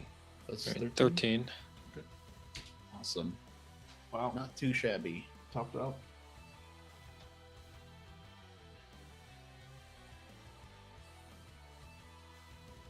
And then, yeah, I'll take the attack from Marin Gone. Okay. I don't think it'll hurt that bad. It hasn't used its reaction. 19, That hits. But 9. And go ahead and make that. Yeah. Yep, you're good. All right. Anything else? Nope. All That reminds right. me, I need 2 con saves for my hex. I forgot Yeah. about that. Let me just I drop hex. You drop hex. All I'll right. just like stay on the outside of his aura. Okay. Ophelia, I'll go and let your turn go. She's gonna make a mace. Mace attack on the Maragon. Yeah. So advantage because of Django. Thank Yep. you. 22 to hit. That hits. 11 bludgeoning, 6 radiant. Oh my god, he's so close. He has 1 hit point left. Oh my god. Damn, can I just kick this guy in the shin? Okay. Another mace attack. Uh-huh. He's dead. 24. Okay. Good job, baby. So smack, he's dead. She's going to run back over to assist in Tanis. Yep. Those are my actions. I don't want to do a spell because I'm just gonna lose it immediately. I'm guessing this is not a humanoid. No. Okay, then no, that's my thing. Okay. Lulu's just gonna use her last blast because she's desperate.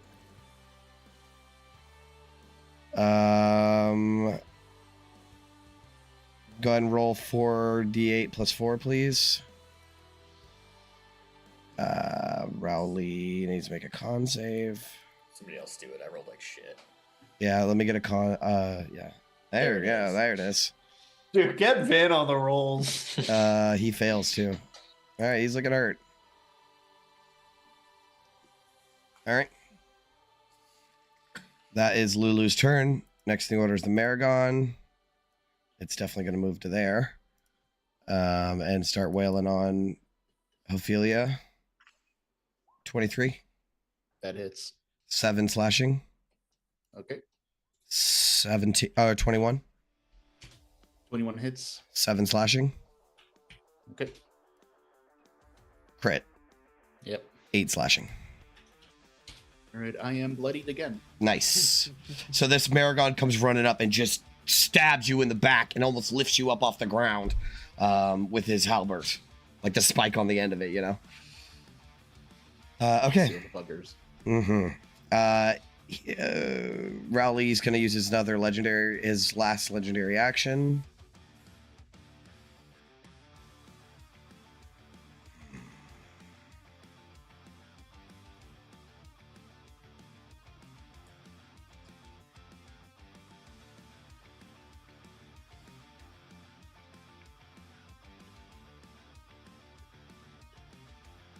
So you will see, as you guys have been fighting him, that he's been taking the damage. And now it's starting to look like it's wearing on him. He's going to use his last legendary action to teleport out this way. This bum. Outward. I think that was it. Oh, who does that? So he teleports to there. That ends his turn. Next in the order, Vin.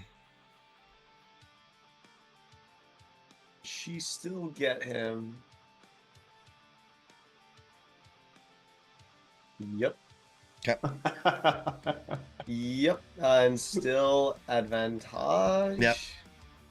All right, let's unmark the toggle this Dude, time. that early fairy fire was so clutch.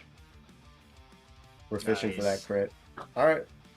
14 lightning. He takes it. First one. And the second. Okay. I'll take it. Yep. All right, he takes both of them. Yeah, 21 He's lightning hurt. damage total. He's hurt. Yeah, she can't do anything else. Yep. All right, yep. It's Finn's turn. All right, it's Rowley's turn. He's going to move 30. Bum's running. And he just marches away, right? And we can see that there's a huge fight happening around him, right? Like, you will notice that like one of the Hell Knights takes his spear and jabs it into one of the Hell Riders and drives him to the ground, right? And the Hell Rider is consumed in flames as he slowly rises, as it was transformed into another Hell Knight. And they like the other Hell Knight helps him up as they turn towards the Flaming Fist members that are backing off into the corner, right? And London, as you're watching Rowley walk away, you will see one of the Hell Knight champions that's fighting with Roland.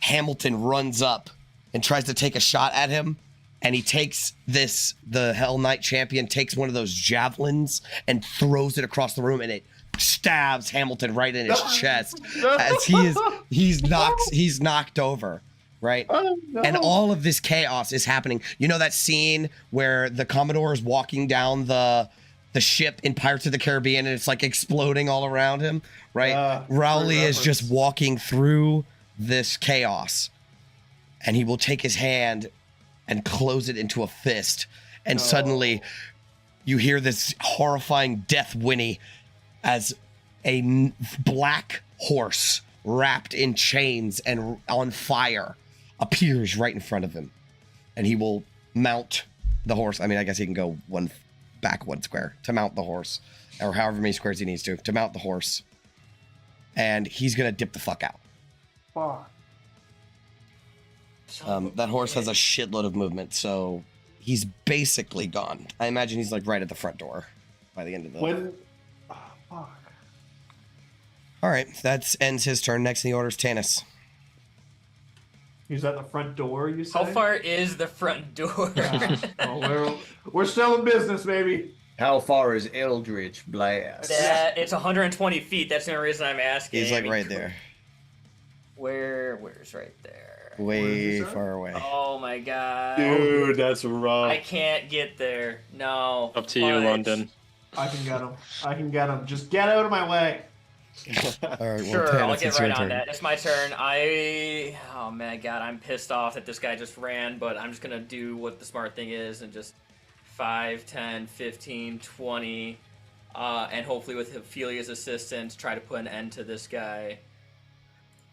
Oh, this is at disadvantage though, because I have these visions in my mind. Oh yeah. Okay, but 26 still hits.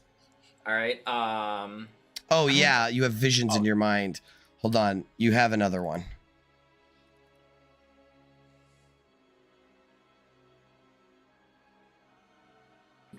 You will see.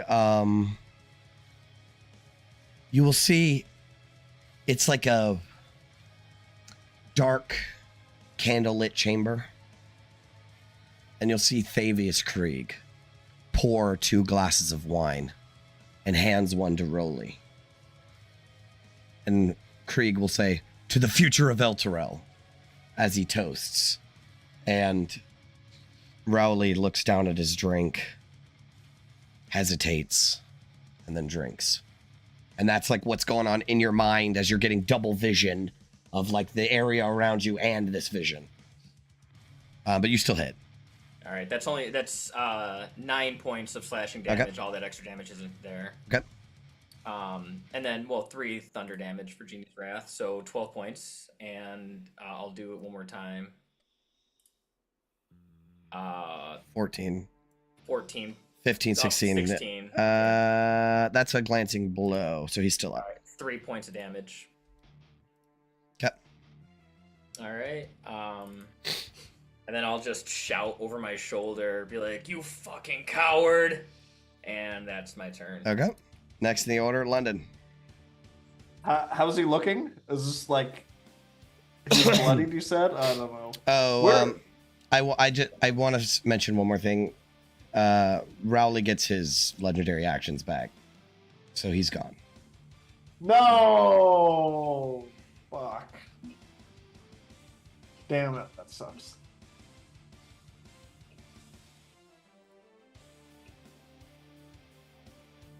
Fuck. Where's Hamilton then? Hamilton is.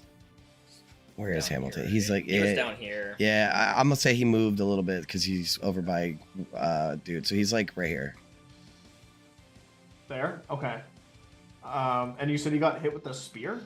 Javelin, yeah. Right. We don't love that. Is this one here? Oh man. Okay. Oh, I'm just so upset. Fuck, cure wounds. I have to touch. Okay. I'm going to bonus action Zephyr Strike, I think. Okay. So I can get on my horse a little bit, metaphorically, and get kind of close to him. Okay. And scream, no! Hamilton, watch out! And we'll take my shots at whoever is closest to him. This is a bad guy. That's near him, right? All right. No, leave him alone.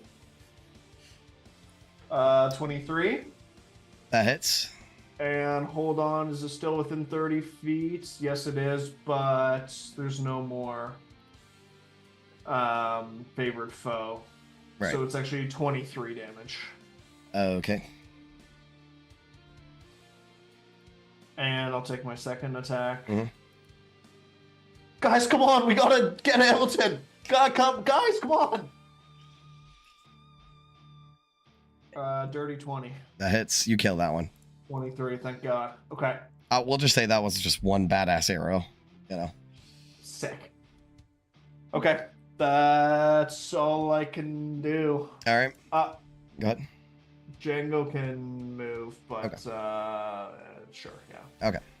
I mean, basically, once you kill that Maragon, something else is gonna happen. Oh, okay. Sorry. Yeah, I just want to make sure it doesn't get more turns and kill Ophelia or something. August, you're up. Well, yeah, just attempt to chill touch said Maragon. Okay.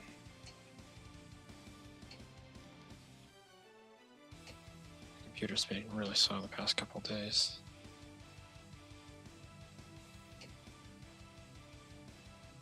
Probably roll twice though. No problemo.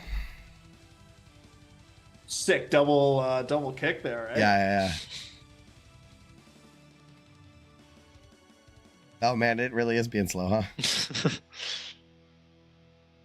So you guys have any plans this weekend? You kill it. Nice. You kill it. All right, so we're out of initiative as the spectral flaming hand surrounds this thing with blue fire and it burns up and falls on the ground. So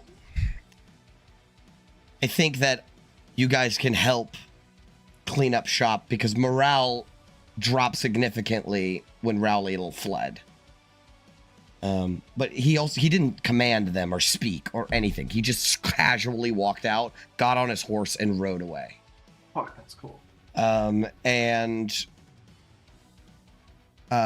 So we can say that you guys help finish the fight. Explain to me how badass this is. Like, what kind of cool moves do you want to do? Is there any cool things that you guys do, or you just help end the fight? Well, so Roland taught Tanis how to sword fight. Yeah. So I'd say I'd rush over to his side and watching obviously Roland's much better, but Tanis is almost mimicking the same action. Oh, fucking badass. Yeah, you go back to back. Roland's oh, good to see you can make it.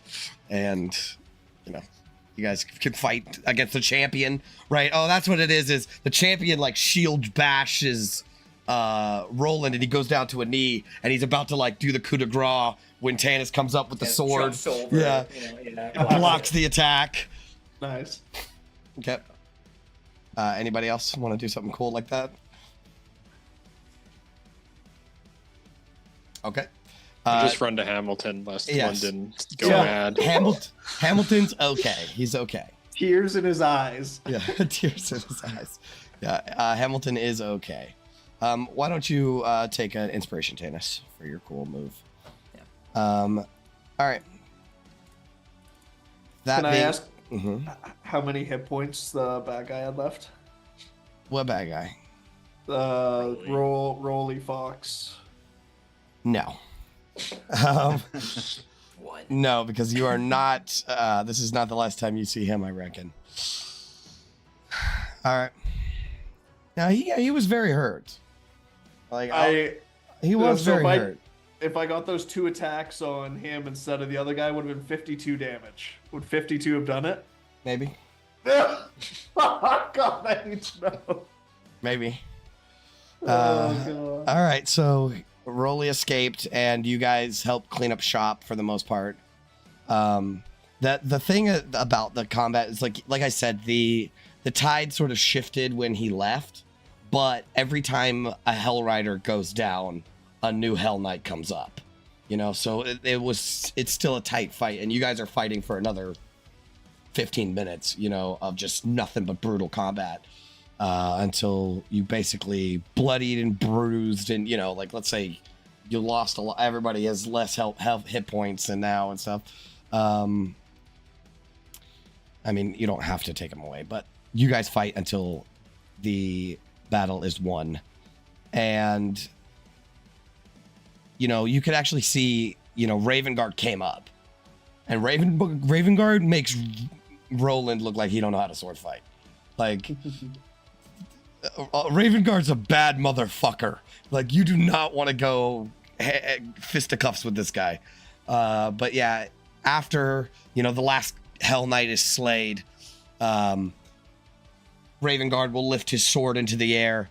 Victory! And everybody's, victory, victory! We have shown those devils that Elturel is not theirs to claim. We will not go down without a fight. And the combat is over.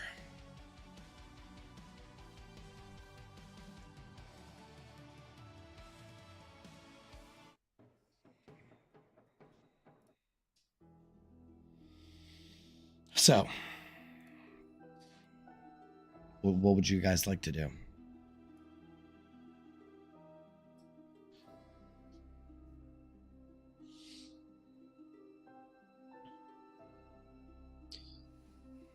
Let's just refortify this place and recover. Sure. Yeah, like if there's any wounded or whatever, like kind of help them up and start trying to get them back to... Yeah, wounded Flaming Fist soldiers and Hell Riders are being tended to by untrained civilians. The sounds of groaning, wounded, mixed with hurried calls for bandages and water. Ravengard shouting orders. Secure every door and window. I want no Hell Knight left hiding within these walls. He orders a quick assessment of the deaths and helps get the wounded to the catacombs. During this sort of you guys helping refortify, get the wounded down below, stuff like that, I think Ravengard's going to go up to Elderfire and he'll say, your actions have saved lives, but this isn't the final victory. We may need to reconsider our plans.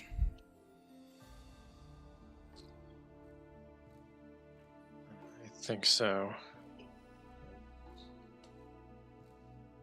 I don't like the idea of leaving this place with a vampire lord and Raleigh still about. Don't worry yourself about it right now. Why don't you head into the catacombs? If you have any magical healing left, it could be of use.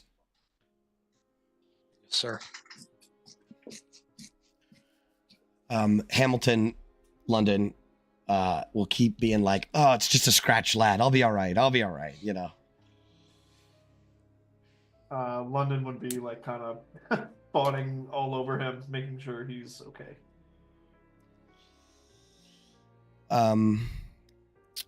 If you return down to the cat after some time, the place is refortified. Any Hell Knights remaining are dead. Bodies are drug out. Wounded are brought below.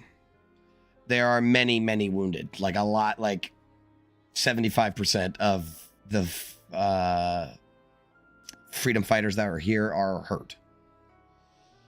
And many of the survivors are still crying and trembling from the idea that like they almost could have died, you know.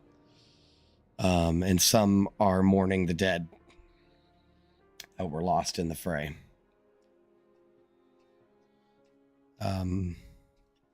Is there anything you guys would like to do?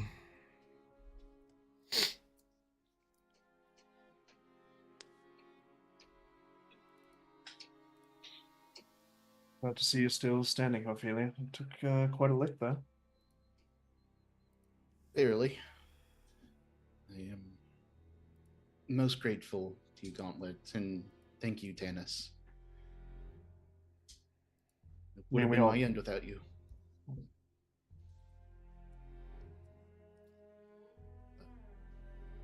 Yeah, so, couldn't let you die quite yet.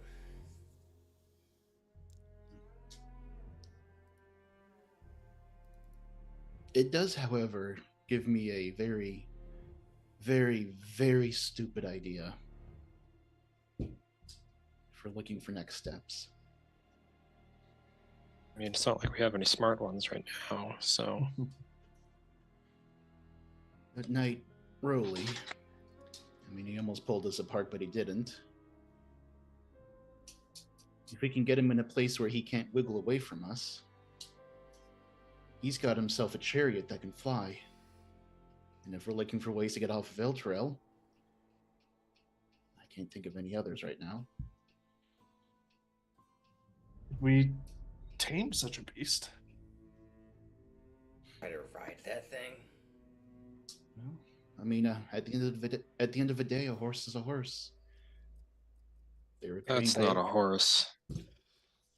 Well, could have used to be a horse.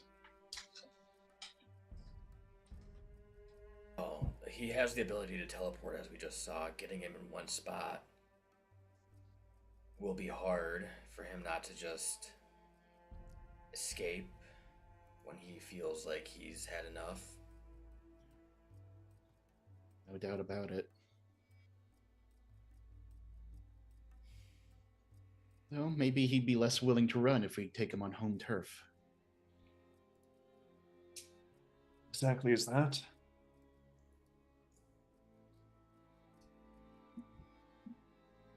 You heard about a stronghold of Hell Knights to the northwest of the city, I think?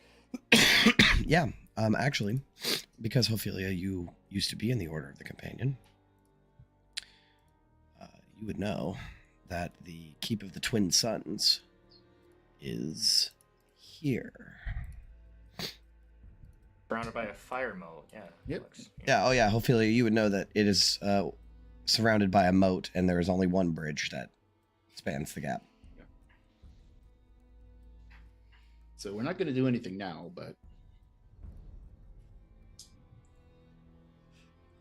we got pretty far with him, all things considered.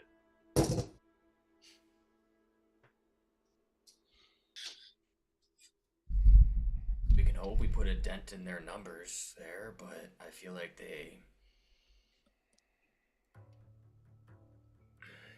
it's gonna be a hard day if we go there.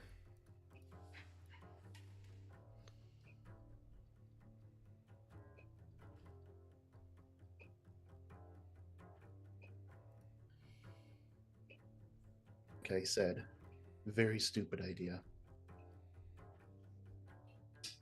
Might be necessary, though. I mean, they can't take another assault like this.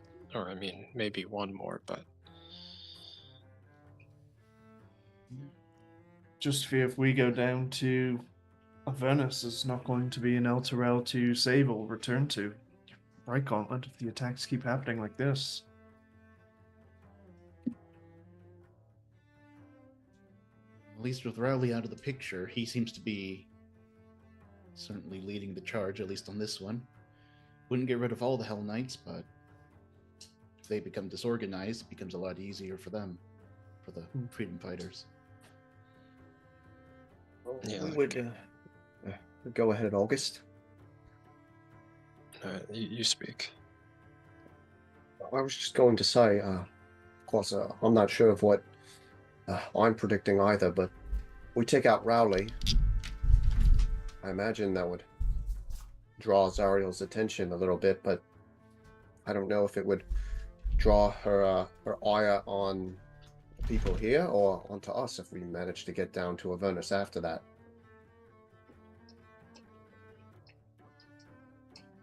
Well, let's hope she's distracted by other things for now.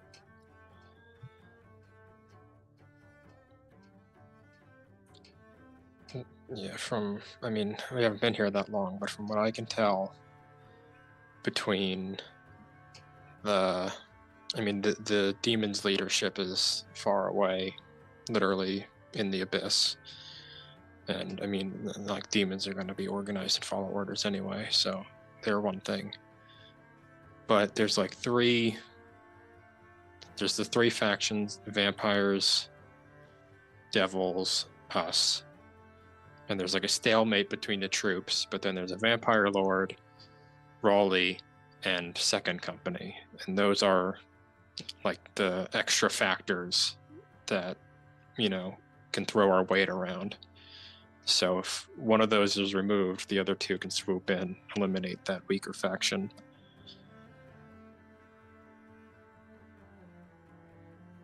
So if we leave without leaving the other two, I think it's going to be bad news.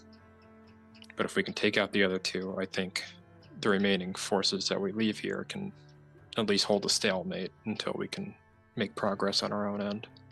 I agree. We might be able to buy just enough time. Especially if that gives them food and supplies. Getting rid of Rowley gives them a little bit of safety. Getting rid of the vampires gives them a bit more time.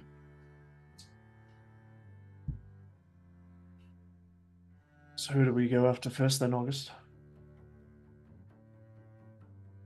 We've proven we can stand toe-to-toe with Raleigh himself. It's just the idea of a bunch of other Hell Knights in their own fortified home turf.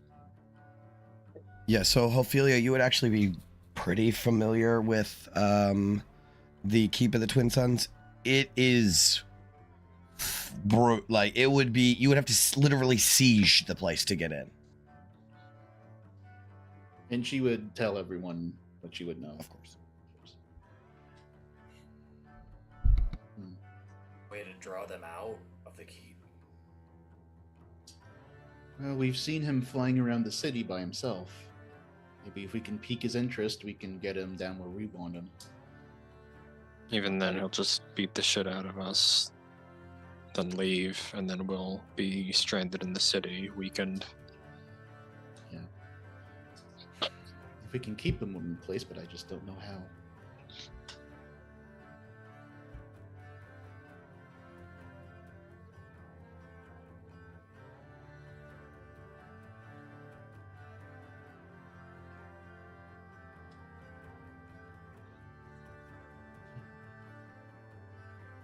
Is there any other fortified position in the city that, I don't know, vacant, that you can think of, Ophelia? Engine Master is... You can make a history check. Okay. Am I still blessed? Probably not. No. It doesn't count for checks anyways. Oh, right. 18? There used to be... You guys back over to the other map. There used to be to the northeast, the northeast gate. Right outside the northeast gate was the Hell Riders Hall. Or the Riders Shield Hall is what it's called. But it's a fair, it's not as fortified as the Keep of the Twin Suns, but it used to be where the Hell Riders had their order. Any chance of some kind of battlements there? Any kind of gates? Yeah, there's a wall. There's a wooden wall that surrounds it. Oh, but it's open to the sky, so he can just fly away. Yeah, it is open to the sky. Yeah. I had a slightly different plan. This would be hard, and it's probably on the lines of stupid ideas, but if we could somehow relocate all of the survivors there, we know he'll be coming, Fox Rowley will be coming back here. It'd be hard for him to escape from the catacombs, but I don't want to bring him down here when it's full of survivors. Okay, I I don't- can That would be hard. I don't think it's possible. It'd be very difficult. I mean, I I just- see. Go ahead. Go ahead. No. I mean, I can see where you're going.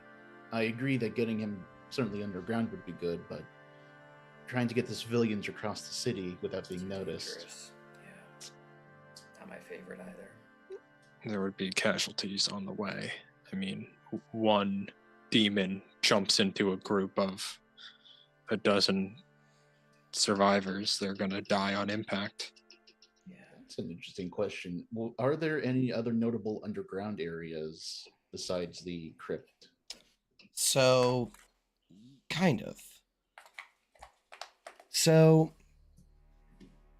you know, Ophelia, that the cliff that goes in, that the High Hall rests upon, right? At ground level, there is, like, I want to say caves, but they've been fortified, made by the city, right? So it's like nice, but there are like tunnels and stuff that go underneath and inside where there used to be like markets and stuff like that. I can't remember what they call it, but it's like an undercity kind of. It's not very big, but there are like a couple of little areas underneath of the cliff. Do you also have a way we could possibly trap Raleigh?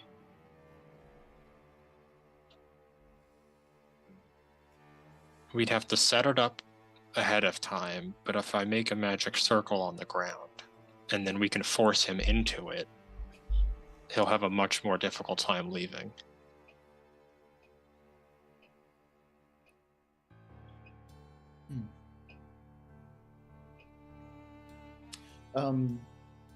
Dungeon Master, did we, when he summoned his steed and stuff, could we tell if that was a spell that, no, it That's wasn't not a Lulu's sp- it- thing. No, never mind. Yeah, it's not a spell either. Yeah, never mind.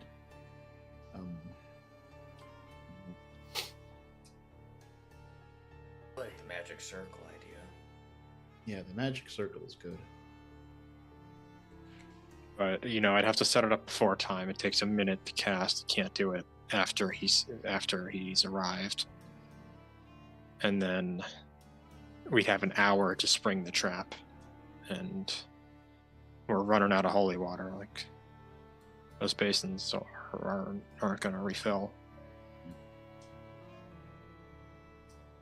I suppose I could refill it, but we'd need silver and stuff.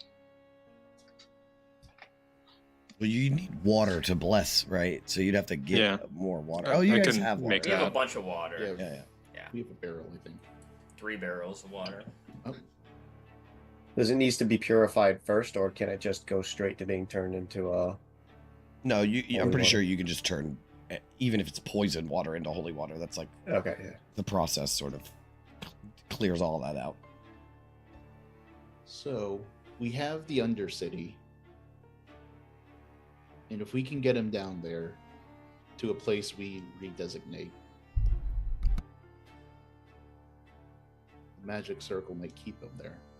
I do want to mention just a couple things to think about, especially like this one's for you, Ophelia. Rowley knows the city. Yeah, Like, you know what I mean? Like, this is that's the other part. more so his home than yours. You know what I mean? And the other thing is, I remember you guys talking earlier about like maybe trying to get rid of the vampire guy. How one of the the options. how the fuck, like, that is not gonna go well. Daylight. There you go. What is that's like a 4th or 5th level spell, isn't it? Third. Daylight's a 3rd level spell. I'd like to see this one. Forget I said anything. Go ahead and try that.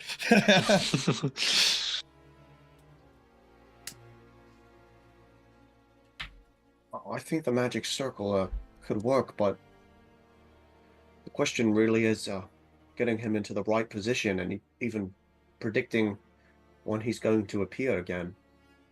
He's a bastard, but he's not stupid. That's for sure. Yeah, like he's not. I think you'd like, you know, Ophelia tennis. You'd have to physically grab him and drag him into the circle. Like he's not gonna just wander into the big circle of glowing runes. There's no point in hiding and wait, I suppose. In fact, if we want any chance of him coming when we expect, we probably have to, I don't know, catch his attention somehow. But Would Nistel's magic aura work on magic circle? Right. yeah, let me read that. Is a magic circle an object? Oh, but Ooh, that's dirty. Wait. I don't think it changes anything about how it physically looks, just how it registers to right. divination. Yes. So, like, yeah, if you cast Detect Magic, it'd be like, oh, somebody painted some non-magical runes on the ground. I think I agree with that. It's all seeming less and less likely. Perhaps do we try and go and get the sword? Maybe that'll give us the advantage we need to dispatch with all the foes up here. Can't get off of Elturel. This is the problem.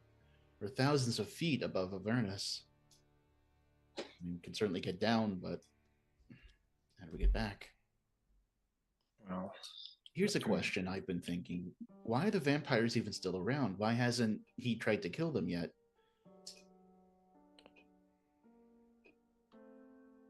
it's easier if they come willingly. Hmm. Sense of self-preservation, maybe. Vampires aren't exactly known for their subservience.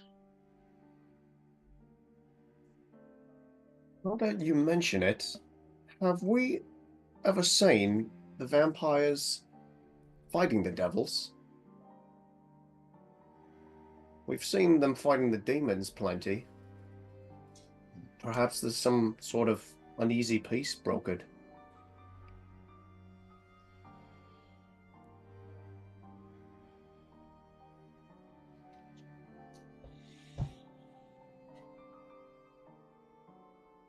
It just feels like we're at a stalemate then. We can't fight the Hell Knights in Rowley because it's impossible to lock down. The vampires are too strong.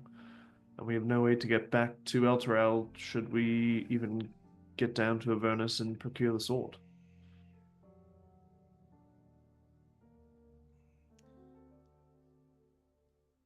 I don't know.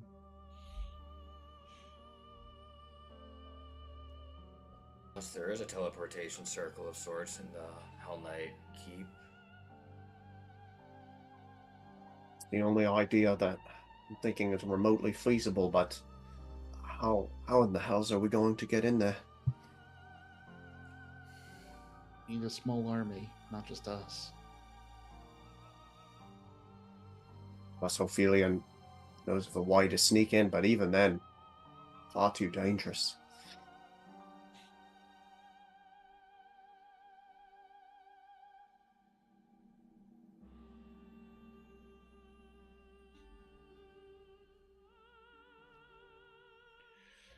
I don't know, is there anyone think of a way maybe we can get the devils and vampires to start squabbling amongst each other? If they have brokered a peace, do you think we could mess it up? I think it might just be maybe the devils don't pay them any mind because they have no reason to. There's no souls to collect. Yeah. And so why would the vampires start a fight when they don't have to? Maybe their clock is also ticking. They need mortals to survive, and these Hell Knights are picking us off.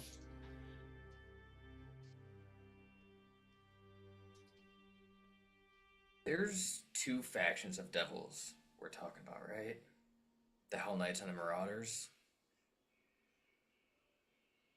Yeah, but from the intel you've gotten, there's not that many Marauders. No, there's not. Mm-mm. They're just like another force.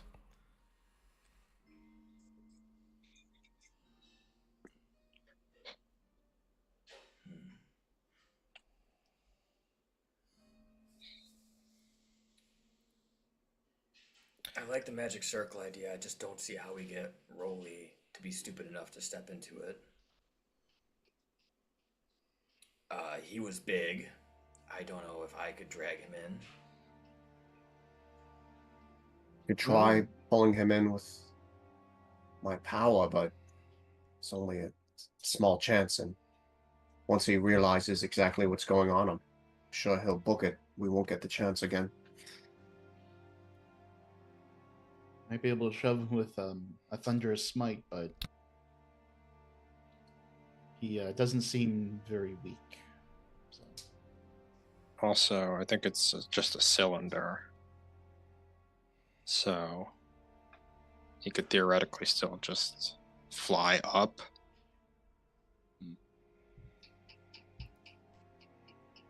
Yeah, Thunder Wave 2. It's a con save. Yeah, there's no surefire way to get him. Yeah.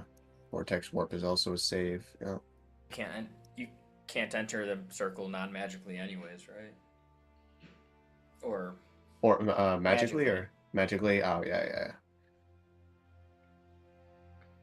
Oh, by okay, I read that backwards. Oh, non-magical? You could Vortex Warp him in there, right? Yeah, but it's also a save, so it's not a guarantee. I know. But I guess if she attempted to Vortex Warp him, if it failed, he wouldn't necessarily know what was trying to be done, right? So that's a better idea. Not perfect, but a little bit better. As you guys are discussing this, Raven Guard approaches. Might I have a word? Of course. He motions for you to follow him back into the meeting room.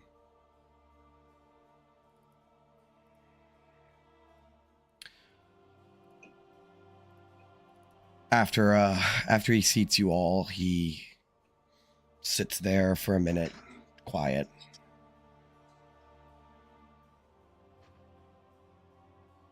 This is the second time the Hell Knights have breached the walls. And they will do it again. We may have drove them off for now, but each time they come, they leave us weaker. And I can't keep sending good people to slaughter. I'll be honest with you. I don't know how much longer we can hold this ground. And the Hell Knights know it. That's why they keep coming back. They're breaking us. And they don't even need to storm the gates to do it. I fought countless battles, led countless campaigns, but this is no ordinary war. We're outnumbered. Cut off. And I'll be damned if I let the heart of Elturel fall, but every move feels like another gamble with too few pieces left on the board.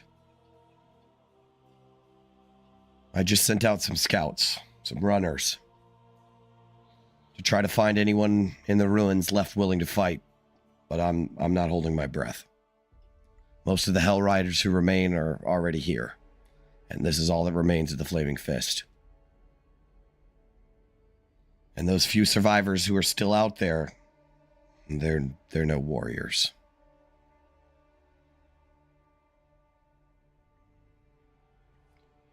I'm only telling you this because I have no one else to turn to. A leader knows when to stand tall and when to seek help. And I don't have the luxury of pride anymore.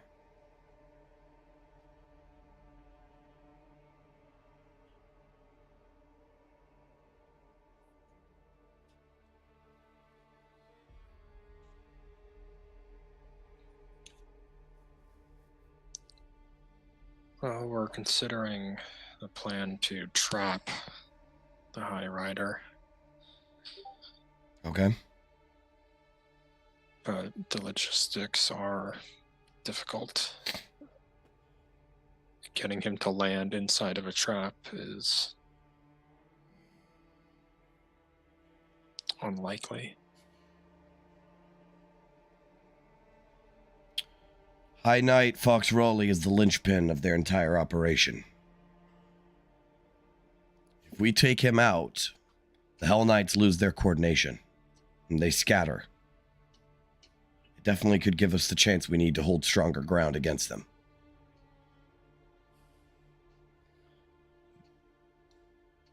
If you're planning on trapping him,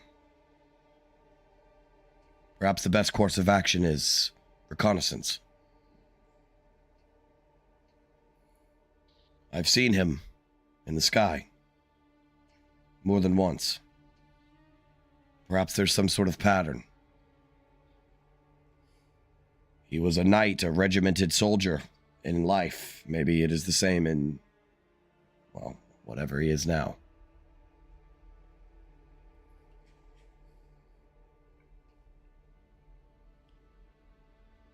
Sometimes the simplest ideas are the most useful. So I guess our next order of business is recover from this event, and then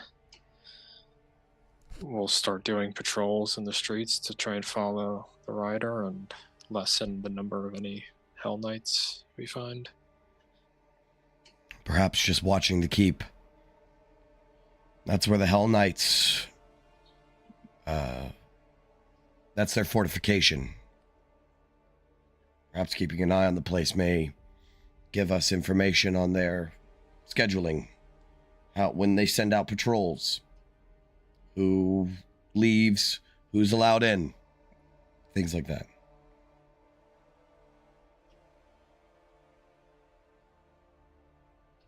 Place to start, at least.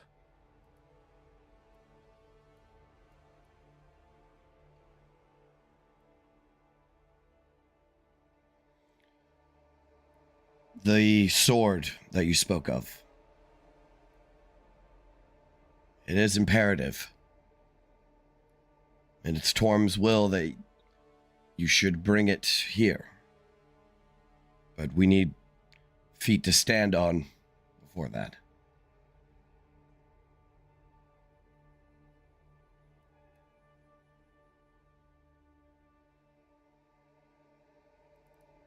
Here's a question out of the blue, Dungeon Master. Sure. Would Ophelia know, like, the upper echelons of the order? Would they have, like, personal quarters where we could go find more information on this guy before he transformed? It would be at the keep. Okay.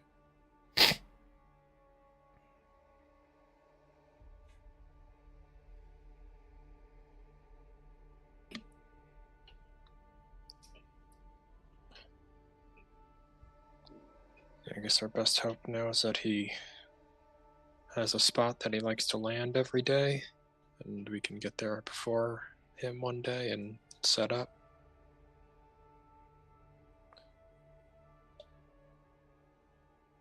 The Hell Knights are the most pressing issue. But we're also starting to run low on supplies. I don't know if we have enough food to last another 10 days.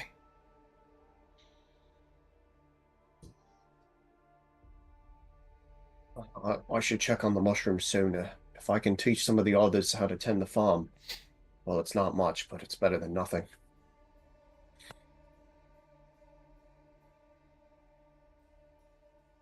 Imagine we'll want to make haste with this reconnaissance then.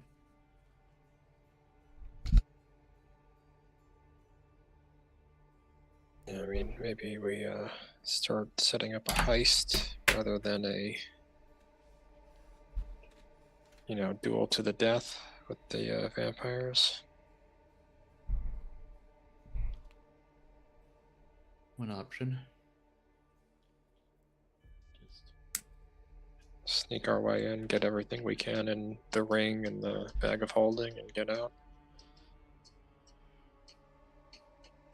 This father, the one who the leader of these sons and daughters. From what intelligence we have, he's extremely powerful and dangerous.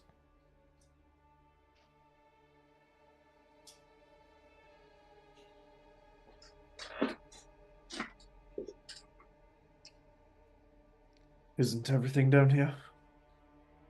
He chuckles, which is kind of, gallows Oh, humor. fuck. Gallows Yeah, humor. We're that fucked, eh? Wow. Yeah.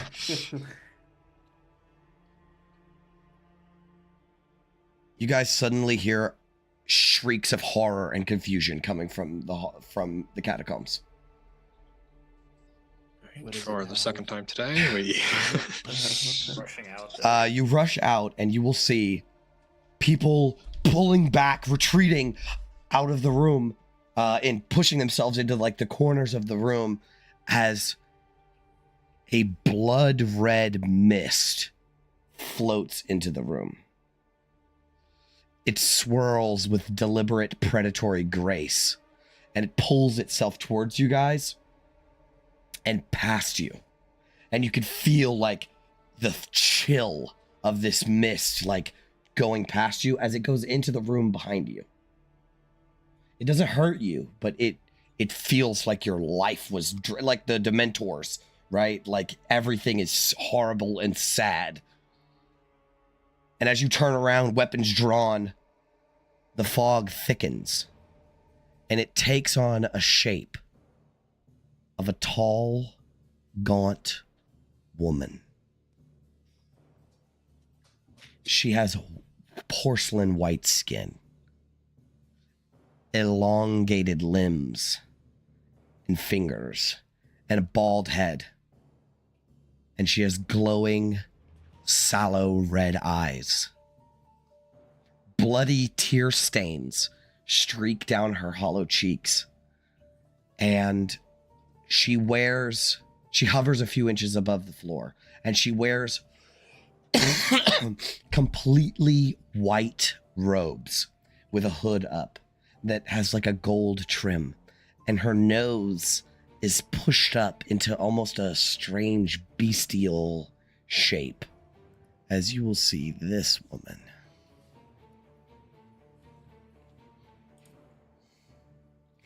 She flashes her sharp vampiric teeth towards you as like guards are like got blades drawn at you guys, or like blades drawn at her from behind you guys. What do you do when she appears in the room? Also draw my bow. She will say, "Stand down. I mean no harm here." And her eyes flash red, and the 4 or 5 guards behind you, their eyes also flash red, and they drop their weapons.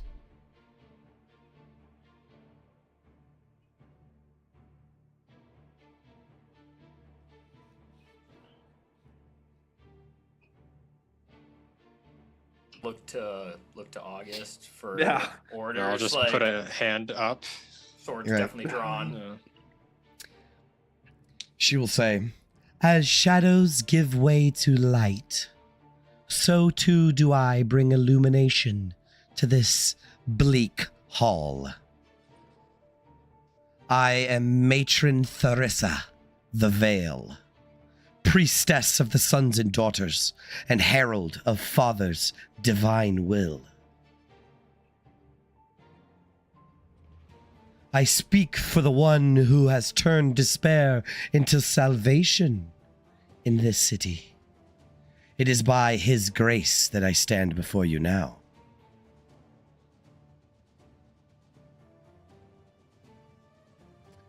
Father sends me to offer an invitation. He bids you meet with him. In his boundless wisdom, Father sees an opportunity. He has watched your struggles, your defiance against the tide of ruin, and he extends his hand, not in judgment, but in partnership. For he believes there is merit yet in forging unity for the greater light.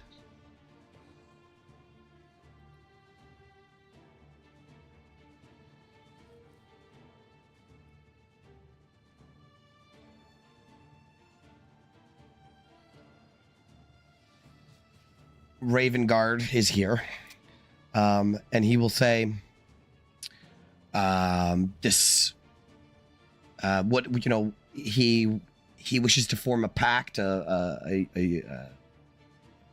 treaty, a truce, an alliance." And the woman will say, "What Father offers is not mine to explain, nor yours to speculate. He wishes to meet with your leadership directly. A conversation to decide if your cause and his can converge. To be clear, this is no act of desperation on his part, but an act of mercy."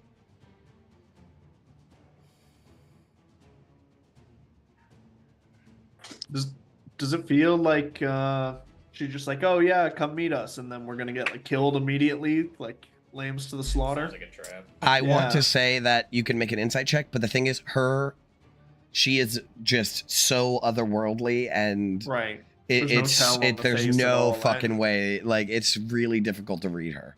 Hmm. But I think Older will, like, Ravengard will voice your concern. This must be a trap. And with that, her eyes flare red. And she's like, "A trap? Father has no need for such petty deceptions. Do you truly think Father must resort to schemes and subterfuge to deal with your kind? If he wished to crush you, your blood would already stain the cobblestones of this crumbling hall. If paranoia is the only light that guides you, then perhaps you're unworthy of the dawn that he offers. Reject his invitation if you wish, but do not insult his name by branding his mercy as deceit. You will find him in our sanctuary in Shiara's market. It is an invitation that I strongly suggest you do not refuse. Father's patience is vast, but not infinite. To spurn his kindness is to squander a gift seldom given."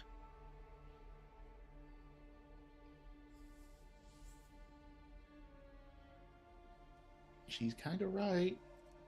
What does this father want for his generosity in return? Again, I cannot speculate for him. I was sent to invite you. When we to meet him?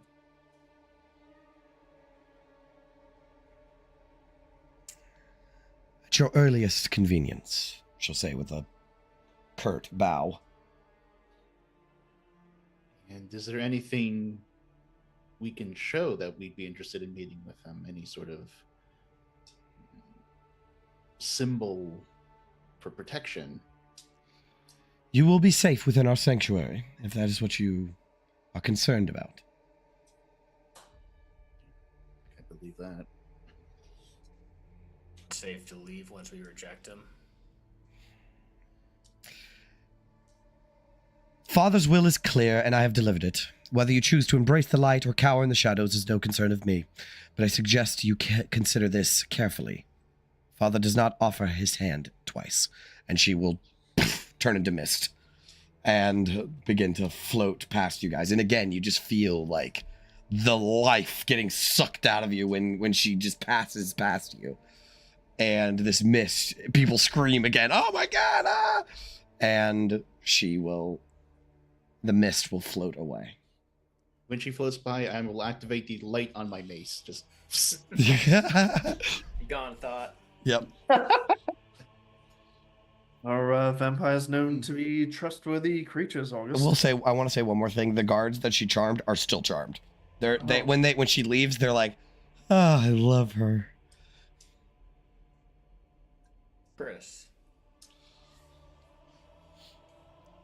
We're not really willing to take this.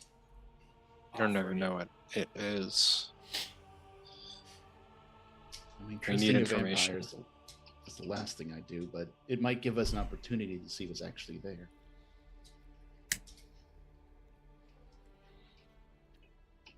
I hate to say it, but we had basically no options besides reconnaissance, and Now we have another. Not a good one necessarily, but something.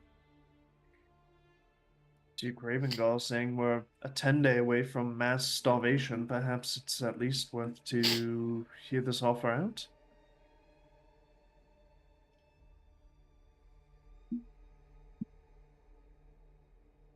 What could? I mean, I don't know if all the vampire spawn can do that as well, but I mean, they don't even have to get through our outer defenses. They could just walk in here whenever they want, and they haven't.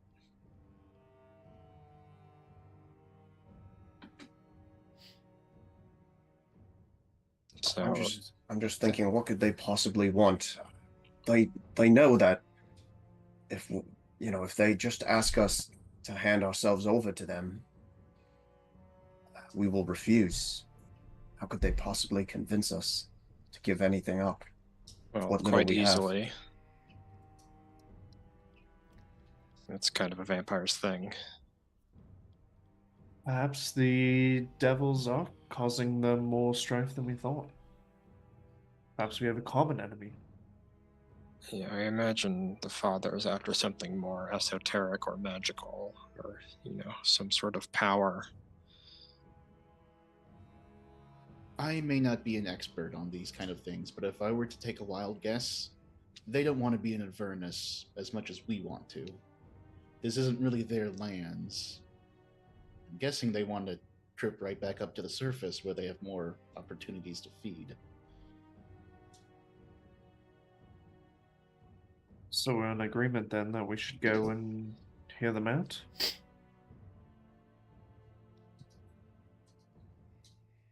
Can't say I'm thrilled, but seems like it might be rude to disregard our invitation. Well, we are in hell. We wouldn't want to be rude to anyone down here. What you So say you're- makes sense, Ophelia. I say we go for it. It's your order, Gauntlet. I mean, honestly, what are the options? We could watch these people starve to death. We could refuse the deal and, get invaded by vampires and devils. Could go in there guns blazing, try and kill them all. And I mean, short of just giving them our blood, what price are we desperate enough? Like, we're desperate enough to pay any price at this point, short of our own blood. But we don't have much blood to give. I mean, sure, there's a number of survivors here, but That was the one thing I said we weren't going to give. Of course, I would refuse, but I'm just saying, The shield's like, nah, it's okay. I mean, if we can get them on a mutual goal, they probably don't want any physical item we have, or blood for that matter. They want their freedom. If they really are stuck here with us. I feel like they may want the blood too. Well, of course, but larger goals at hand than feeding. No, but Ophelia, I think you're going somewhere. I mean, we do have blood, and they could feed on us for a time, but in the time scale of their being, they'll run out of it quite quickly in their eyes. I really don't think it's our blood they're after. I wanted to mention one more thing that I forgot to mention when I was describing the girl. Matron Theresa, had a massive holy symbol of Lathander on her chest. Oh, that's interesting. Starting to think Lathander's like not that legit of a religion. I'll tell that to the first character I played with, Jay. Oh. Well, he was a cleric of Aminator. Yeah.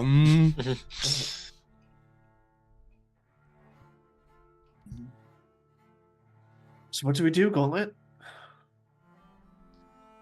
And we're going to meet with them. It's just a matter of before or after we scout the Hell Knights.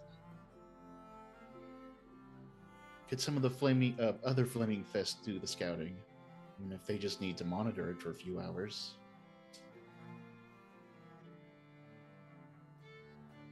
Think Vernado would be able to take Callan and Hamilton for a little recon? Do we want our best fighters not here? That's while what we're not here. I was going to say. Raven Guard would probably want you guys to do it.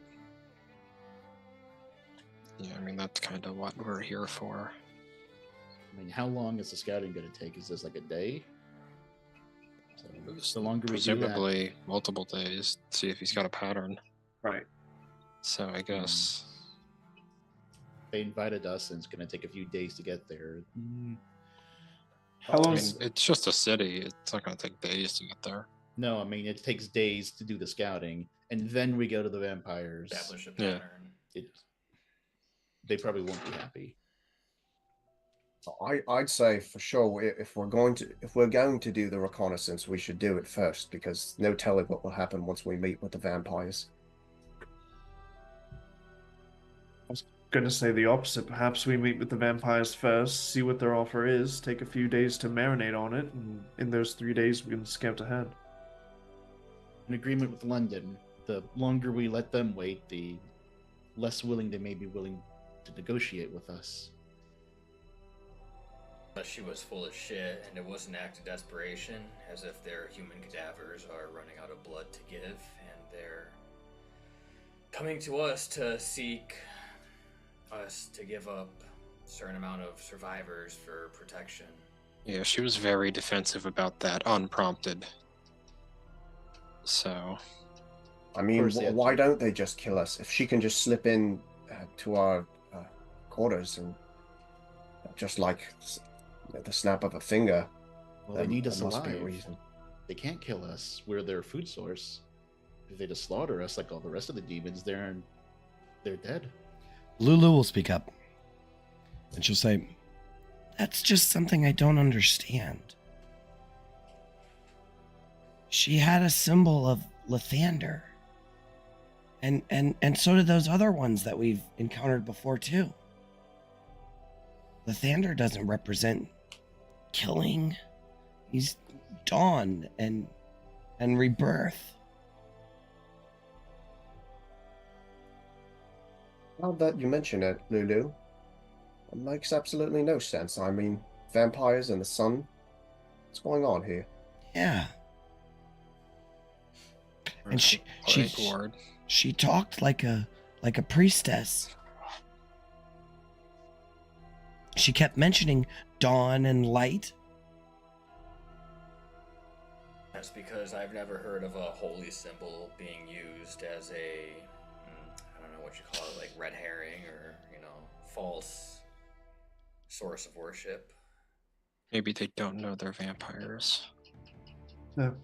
Perhaps these are some demented, twisted Lavender followers who've been corrupted by this place.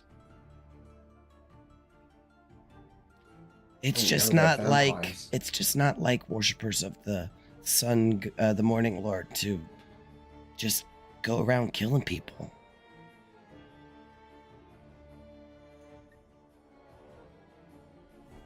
This peculiarity makes me more inclined to visit them first. I mean, I hate to be pedantic, Lulu, but that's precisely the point, is they're not killing people. We saw them carrying, civilians in good health. They didn't beat them. They didn't do anything to harm them. I mean, yeah, this is very out of character for your average priest of Lathander. Between the ossuary and the whole sons and daughters. I mean, could they not know that they're vampires, like you said? I suppose with a bit of good old deception and some illusion magic, it's certainly possible. I mean, if they're drinking blood, they'd have to be pretty thick to not understand. Or I guess more accurately, maybe we just, or like people around here just think they're vampires because they're not sure exactly what they are. I mean, presumably they're drinking blood, but we don't even know. Gods, I'm just getting more curious by the second. One literally dragged Ophelia into an alley and tried to bite into her neck. Yeah, he did do that. I feel like they know what they're doing. At least some of them. But I don't know, did that one have a holy symbol of Lathander? Too many unanswered questions. No, we're not going to get anywhere sitting here speculating. It seems like no matter what, our paths are leading towards the market. Personally, I think we should go after we're rested, preferably. But let's Yeah, I not just need, dawdle too much. I just need like an hour and I'll be ready. Said the I'm warlock. ready now. Let's go. Some of us are much worse than others. Ophelia always holding us back. Wow. What, do you guys need long rest to get your spell slots back or something? I mean, I would like to prepare daylight if we're walking into the vampire den. They can Yeah. wait a day. Do we go first thing tomorrow morning then? Guess so. Oh, morning. I was always a late riser before I joined the Fist, but what I wouldn't give to see a sunrise right about now. We wouldn't want to keep our gracious lord waiting.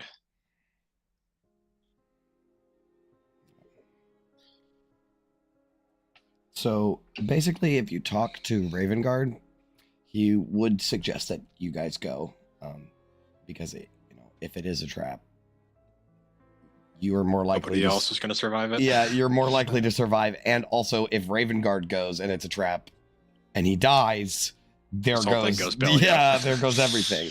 Yeah. So he would suggest that you guys go, and he likes the idea of the sooner the better.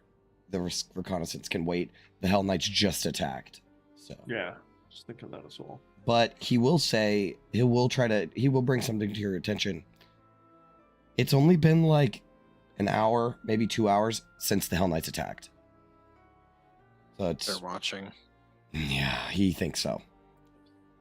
He thinks that she would he thinks that they know that they caught him at a bad time. Well, I can get 2 of us out of here unseen. Maybe up to 3 of us. I can get up to 3 of us out of here unseen. Just for poops and giggles, I'm going to do a divine sense. Okay. Mostly wondering if anyone is. What is it sense? Fiends undead. It's just Fae, Fiends, and Dead, right? Celestials, fiends, or undead. You get a ping. It's Lulu. That's just Sonar all over again. It's Sonar again. It's fitting that Carl's on the call listening to PTSD. Yeah, you get a ping, and it's Lulu. You look over at her, and she's just like, Heavenly celestial music. So that's fitting. All right, then we have a plan, I suppose. You rest up and head out in the morning. Sweet. all right, we're gonna get to some stuff that might happen for the rest of the day, because it's, afternoon. Yeah, so we'll get to stuff after a break. Let's take a break. Awesome. I See you will guys in a second. see you guys later.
And we are back.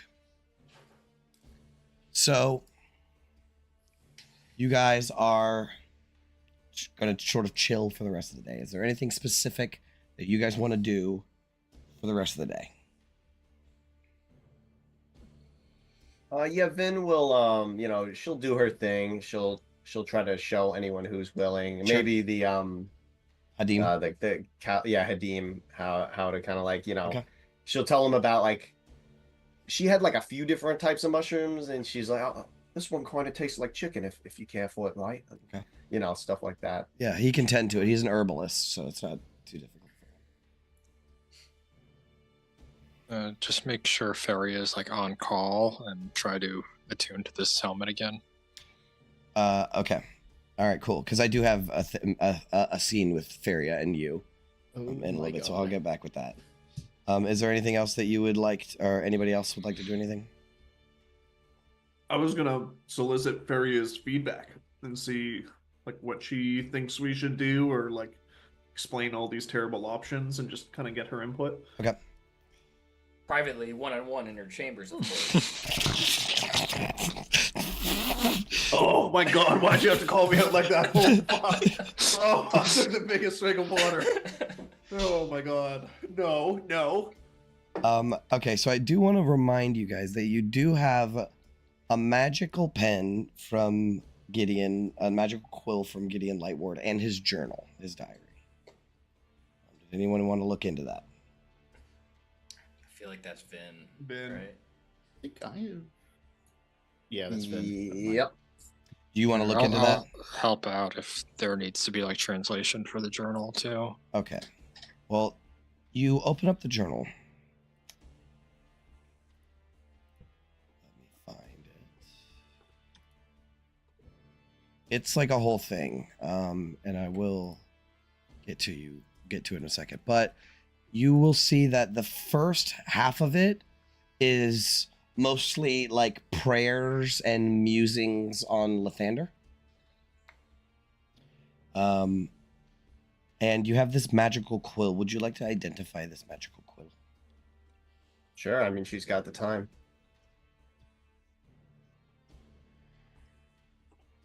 I have to remember what it's called.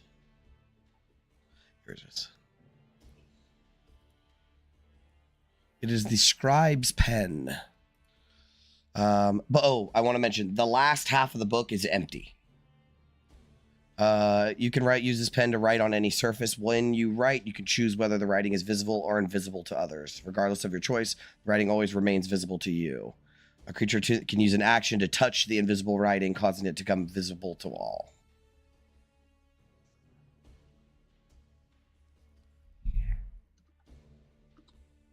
All right, so I guess she pours through the empty pages and just kind of sees what she can find. Okay. Do you want to try to tap it on the... Like, you'd have to attune to it to get its effects. Okay, yeah, she's only attuned to what, like... You're smart enough to know that it's possible that there's a bunch of invisible writing in this book. Yeah, I feel like she, if Geo can discern that, I'm sure she can. But, yeah, I guess she's definitely got a free attunement slot, right? Because she's only got the shield. Yeah, for sure.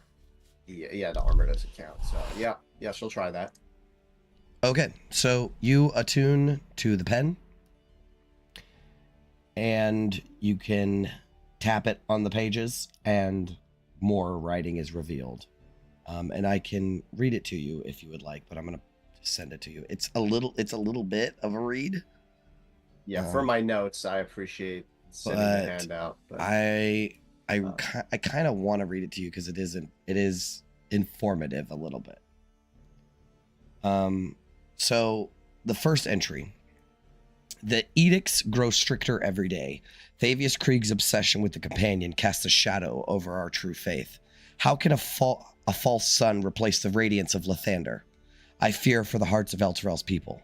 Many of my flock now bow to the companion, whispering thanks to its light, while the Morning Lord's name fades from their lips. Yet I will not falter. I lead my prayers in secret.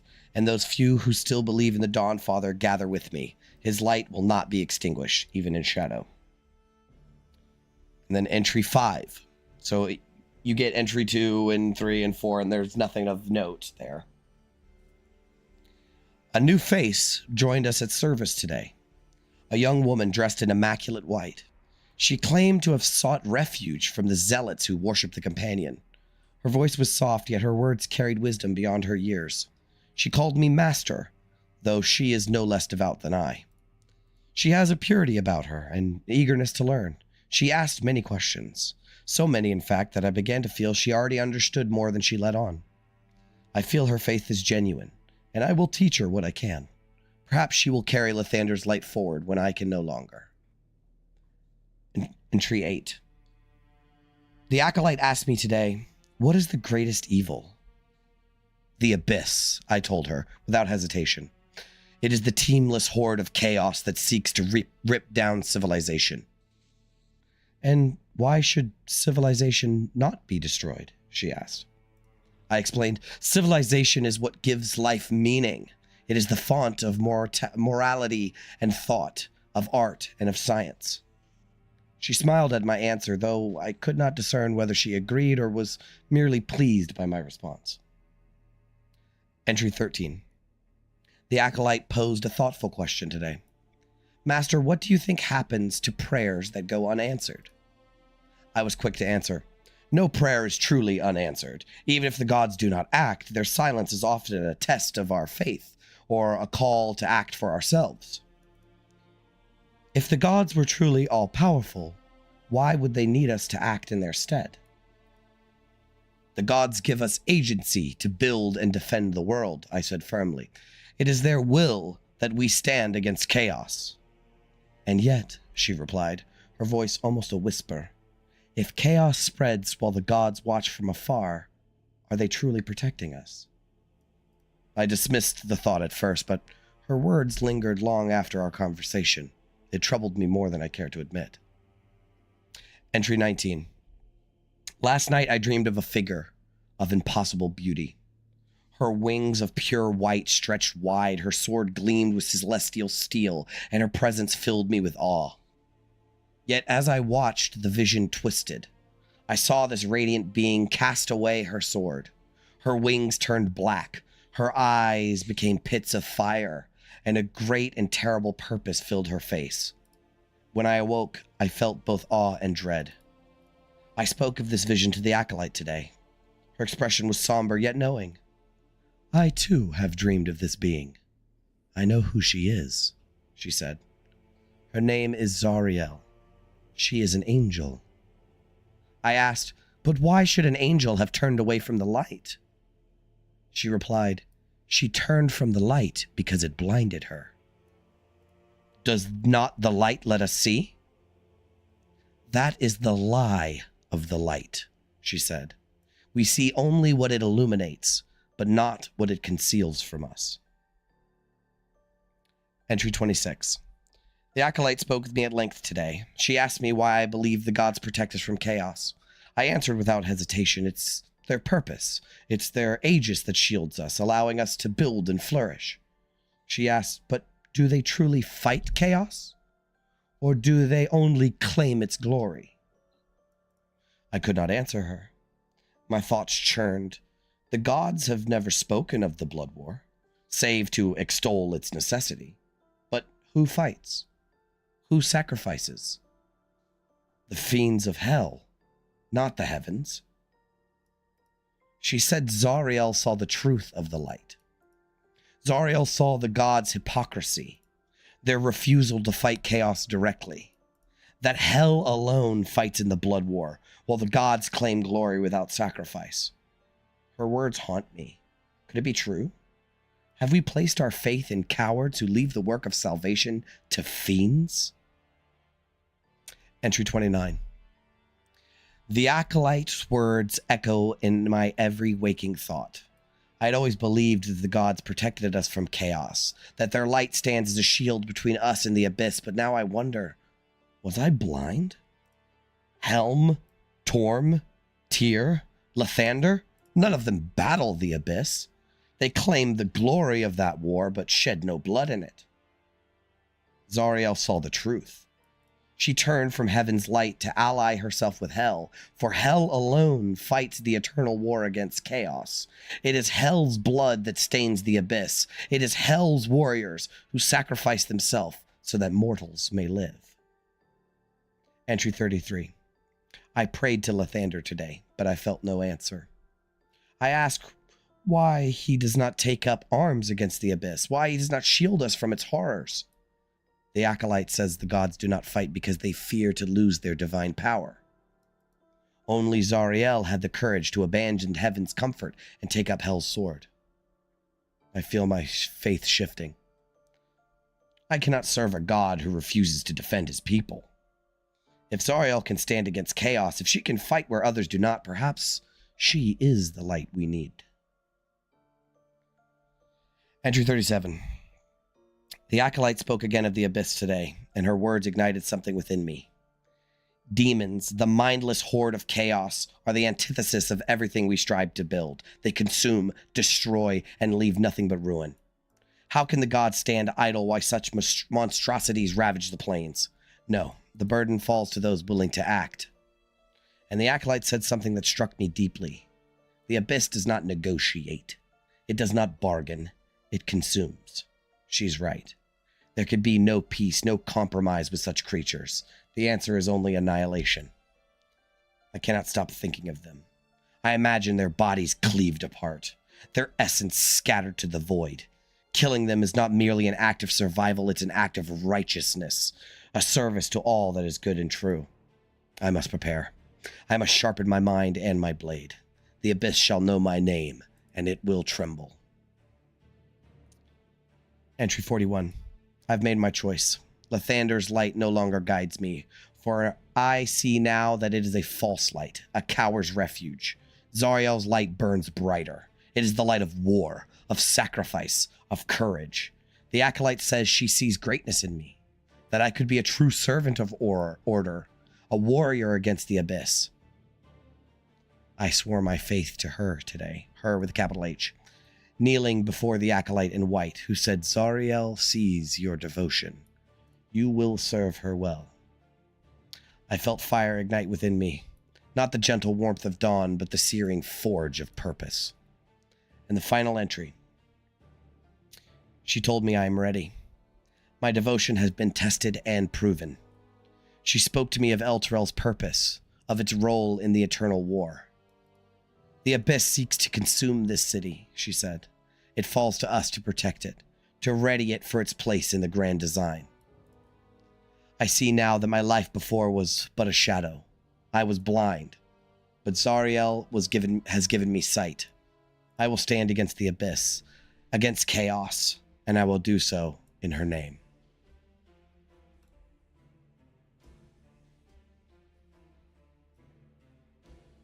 And that's all that you get. That's the end of the diary. I will say near the end there, the writing definitely shifted to more sporadic, angry, not as filigreed as before. What was the time frame on those? Was it like every day or? It wasn't every day, no. But it's hard to say. The entries in between were more musings on things. It wasn't of anything of important, but you're not sure how much time passed. Who do we think her was? Zariel would be a good Zariel? guess. I mean, didn't he say as much? Well, I said she radicalized him to follow Zariel, but perhaps it was her in the flesh leading to that conclusion. It is kind of an amorphous, we're not sure, according to the way the diary's written.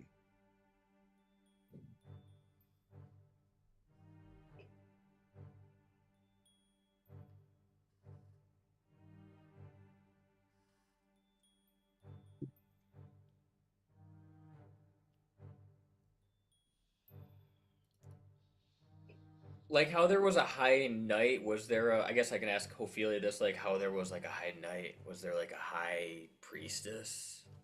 The high priest, yeah. High priest. High There's priest. the high observer. Is the head honcho. I don't know if there was like someone beneath him that this could have been. I don't know. No, like I'm assuming that Vin read this aloud Yeah. to us. Yeah, Yeah, for sure. This is Sure. this is breakdown time. Yeah, for you guys to talk about it for sure.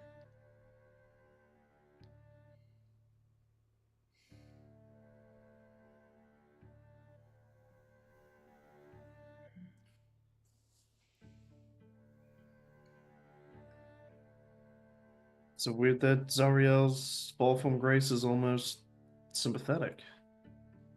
Seems semi-noble, I suppose. God's not doing anything by wanting to take up arms to kill all the bad guys in the abyss. I mean, talk about losing the forest for the trees. And I doubt she's the most reliable narrator.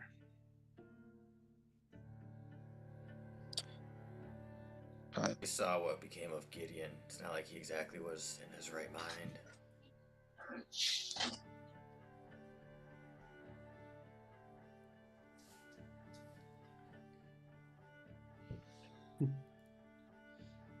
Lulu will say, "So I guess he wasn't always like that, huh?"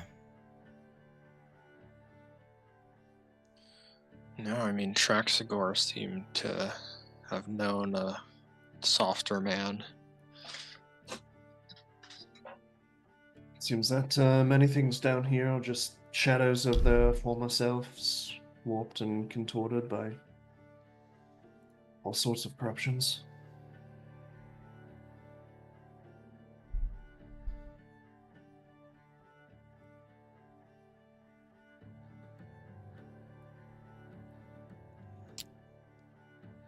Feria Jinx will approach the party.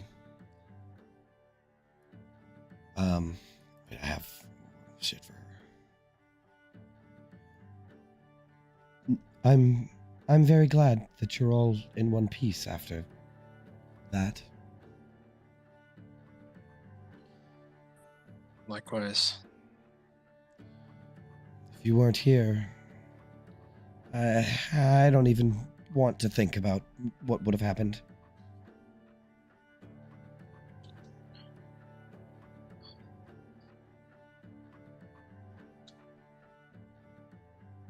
Don't have much time fighting like this. It's just banging our head against a wall. I think we're going to start looking at taking things to the offensive, so to speak. That's probably for the best. I did want to speak with you all, if you have a moment. Please. She kind of wants to pull you away from people. So maybe Yeah, in a hall. Go in our little conference room. Sure. I've come to a decision. The Creed Resolute. It's not what we thought it was. It's not a symbol of unity. It's a shackle, a lie that's bound this city and its people to the forces of hell. And destroying it is the only way to severing Sariel's claim to these people. They deserve to be free of this, of her. I do want you to take it. It's not a revelation that comes lightly, but we appreciate that you can come to understand this for yourself. Maybe not now. There's a few more things needed to be attended to. But when you do take it, the people, they'll have to know. They'll notice its absence. They'll wonder. They'll panic. I'm not the one to tell them the truth. I can't. I don't have the words or the strength to face them with this. But you've already carried the burden of the city. You fought for them, bled for them. They'll listen to you. They'll trust you.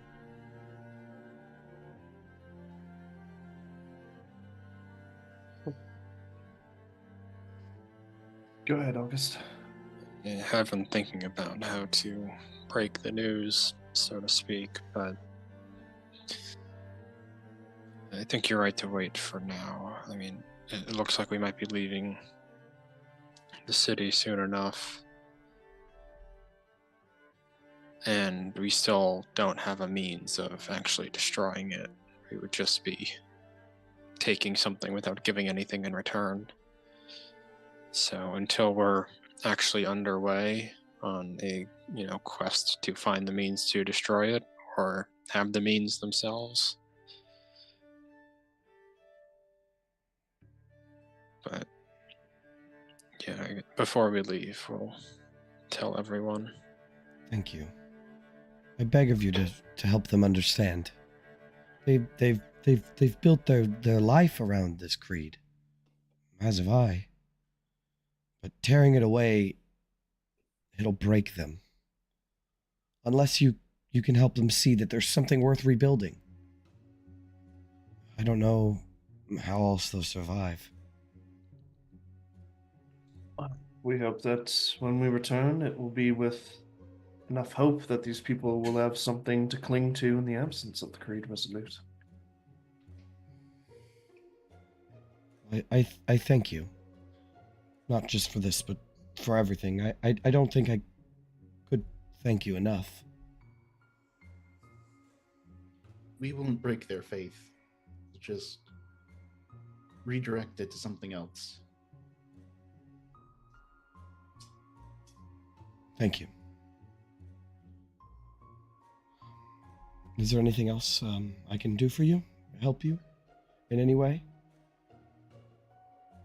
I did have a question. Of course. I was reading Gideon Lightwood's journal, and she'll give like a brief synopsis of what she read. And well, of course, you can see the story there. Gideon was corrupted by this acolyte. It might have been the doing of Azariel herself, but it's peculiar.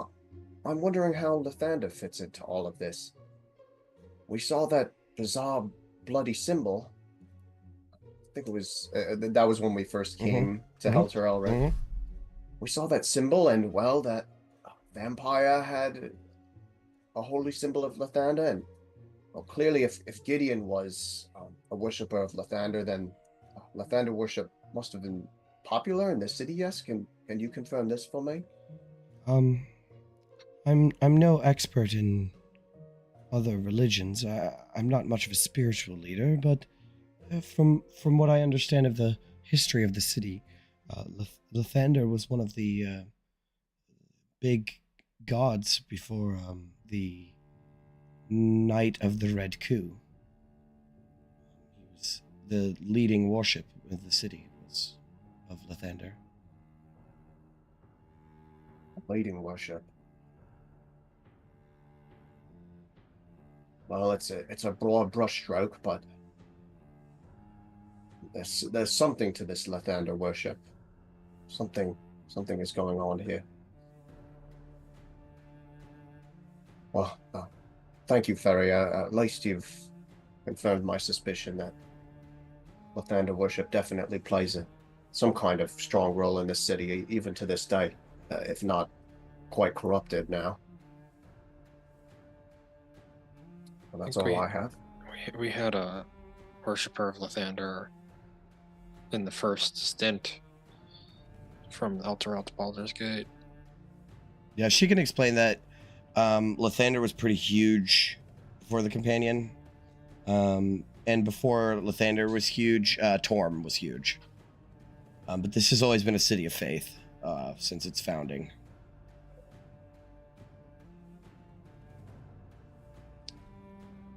Do you know Lathander and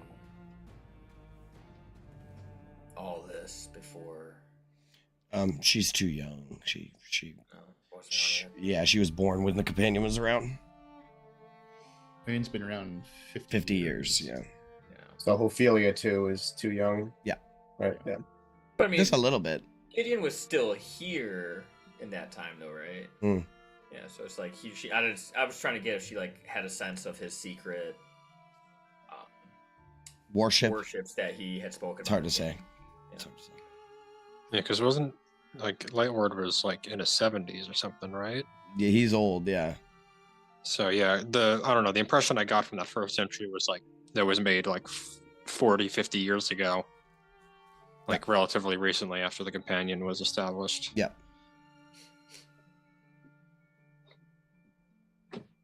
Yeah. So you don't know how long the corruption took, and how long he was sitting on a secret.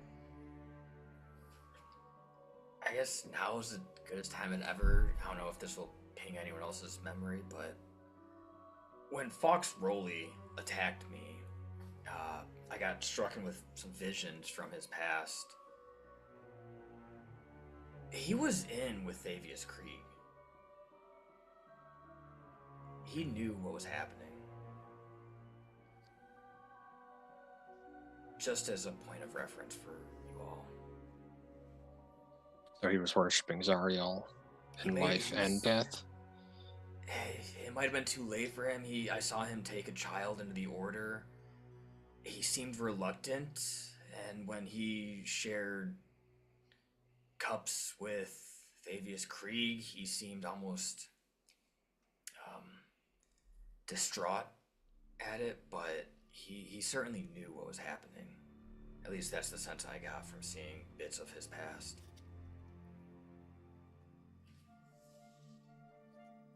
There might have been others that knew. It might not have all just been Thavius Krieg doing this.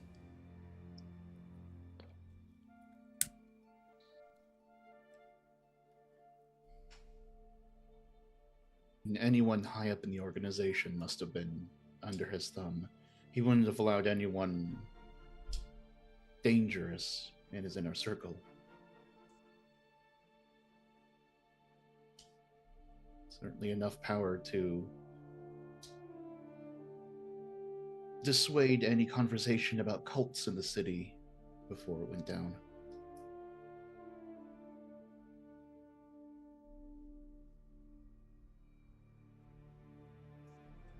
Article about it, so there may have been others within the order. But at this point, I would have to assume that they're all Hell Knights. Maybe not.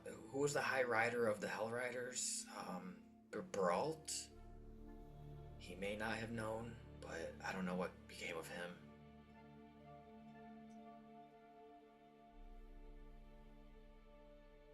Do we know what became of Brault? I don't think so, no. No, but he was a Hell Rider, so he definitely had signed the creed. So he'd be a Hell Knight. He'd be a Hell probably. Knight, yeah. Yeah, great. Or a vampire, maybe. Or I guess you have to die to do that. I think all of the order immediately changed, but the High Riders, the Hell Riders need to die first before they become Hell Knights. Yeah, so Ravenguard would have told you that when the city fell, the Hell Riders were not necessarily all Hell Knights, but whatever ones were Hell Knights, systematically, with Rowley's help, killed all the Hell Knights. And there's the Order of the Companion. Yeah, and the order. They killed all the. They killed everybody, right? So they can go ahead and start the process.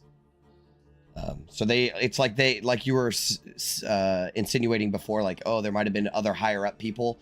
That must be true, because as soon as the city fell, it was like boom, boom, boom, ready to go. You know, like we had been planning this for a while, and it was like the domino effect, like everything just triggered all at once.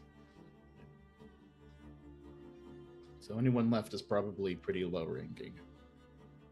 Yeah, because Faria Jinx is the yeah. Is Hamilton High Rider now?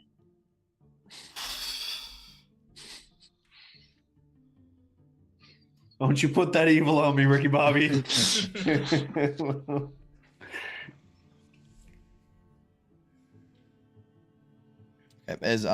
Is there any? You did want to do that thing with Feria Jinx in your presence, though, right? The Oh yeah, just helmet. like make sure she's not like, I don't know, going to sleep or like Right. gonna be busy or something. Yeah, that's fine. Yeah, you do want to attune to the helmet though. Yeah, give it a shot at least. It works out just fine. You attune to the Alright. helmet. Sweet. What does it do again? Nice to have. Did you augury? Can do augury. I get a +1 bonus to AC, and it's like a true sight for 10 minutes every day. Okay. Pretty strong. Yeah, it's pretty Augury good. is really cool. Yeah. Is that the one with the wheel and woe? Yeah. Or? Yeah. Right. Yeah, well, you're much better at thinking of like questions and situations to use it in than I am, though. Well, I mean, after I use it so many times, you know. All right, is there anything else you want to talk to Feria Jinx about? Super long shot. I was gonna ask her about the Lathander stuff, which we covered. Was also going to ask her if she had any idea how one would possibly get to and from Avernus off this city, means of transportations. Yeah, she has no idea. Yeah. She's lower level than you guys are. Right. But I probably sound pretty badass being like, yeah. Oh, we just gotta get to the 100%, toe yeah. in the city. Like, Exactly. we're in the sky right now, but that's not like a big deal for us. Right, but- right. She's yeah. She gets a little flustered. That's all right. Damn. Okay, that's still one more mystery that eludes us, I suppose. All right. Is there anything else you guys want to do today / tonight in the night, day, afternoon of this day? And Hamilton's good though. He's alive. Yeah, he's good.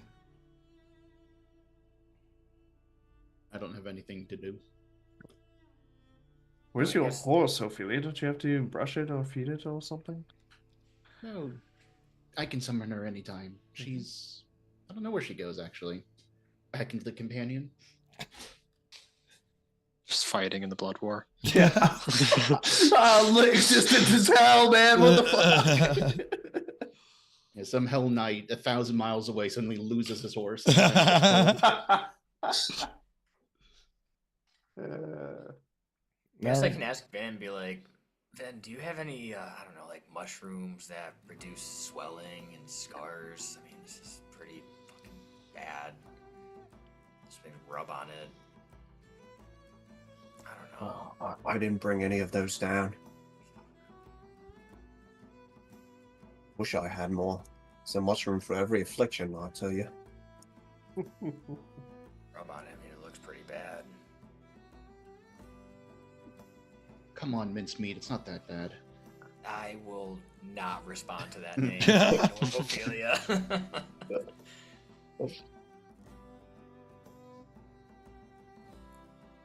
if there's nothing else, I think Lulu will request that August be a bit more detailed about what he saw in his visions. You don't have to do it, but you can say, I do it. Yeah, I'll give her the full unadulterated version of it then.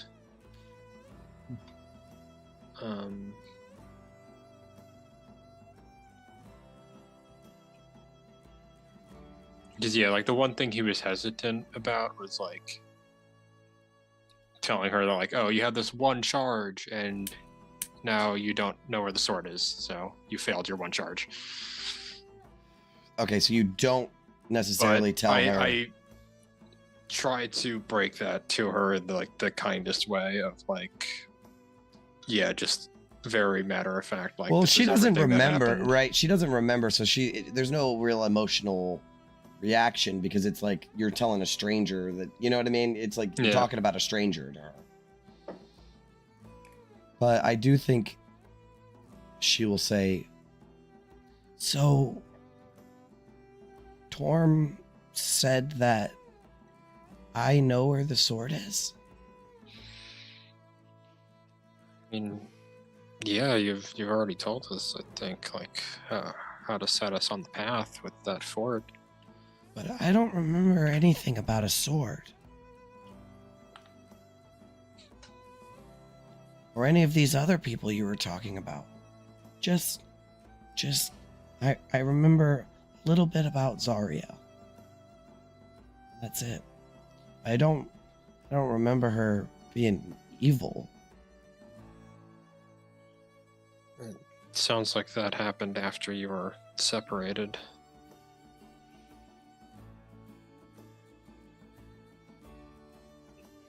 And she gave you the sword, and then something happened to Zariel. And then something happened to you that caused you to lose your memory.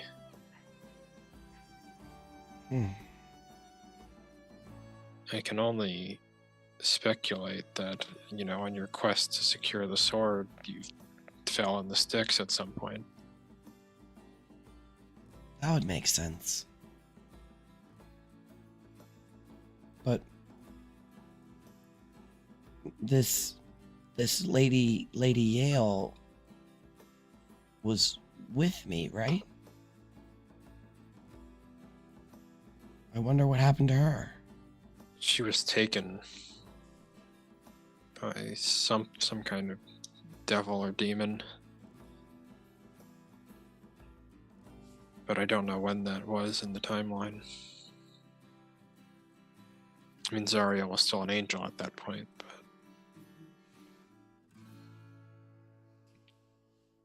Well, Zariel had her sword in that vision. She came down and cut through the knolls like a scythe. Yeah. So it was like obviously before the ride, because I imagine she lost her sword in hand and celestialness all in one go in the ride. Right.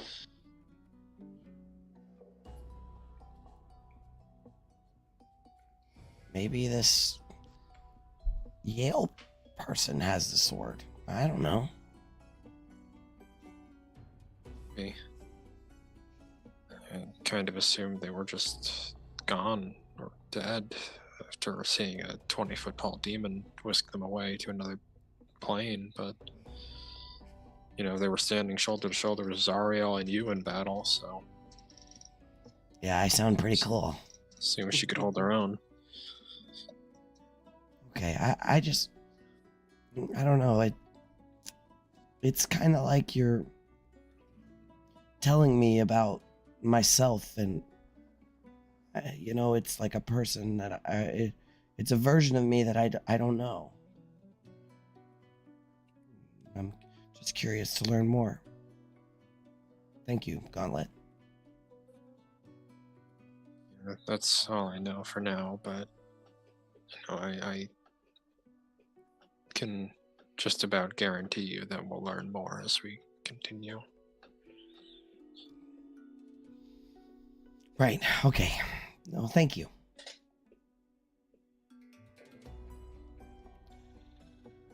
Yep. Is there anything else you guys want to do tonight? Talk about anything?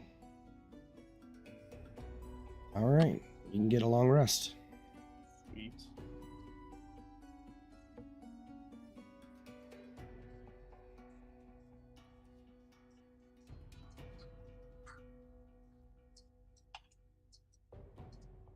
What's on the menu this morning, Vin? Come on now, you know what's on the menu. Well, I think I might be able to spice it up. She checks the mushroom farm. I imagine not much is going. Yeah, I She's mean, like, well, mushrooms can't grow overnight, but they're little guys. yeah, not the buds. Right. 70 calories. Well, it looks like regular Vincent's for you today, as usual. It's okay, they're kind of addicting.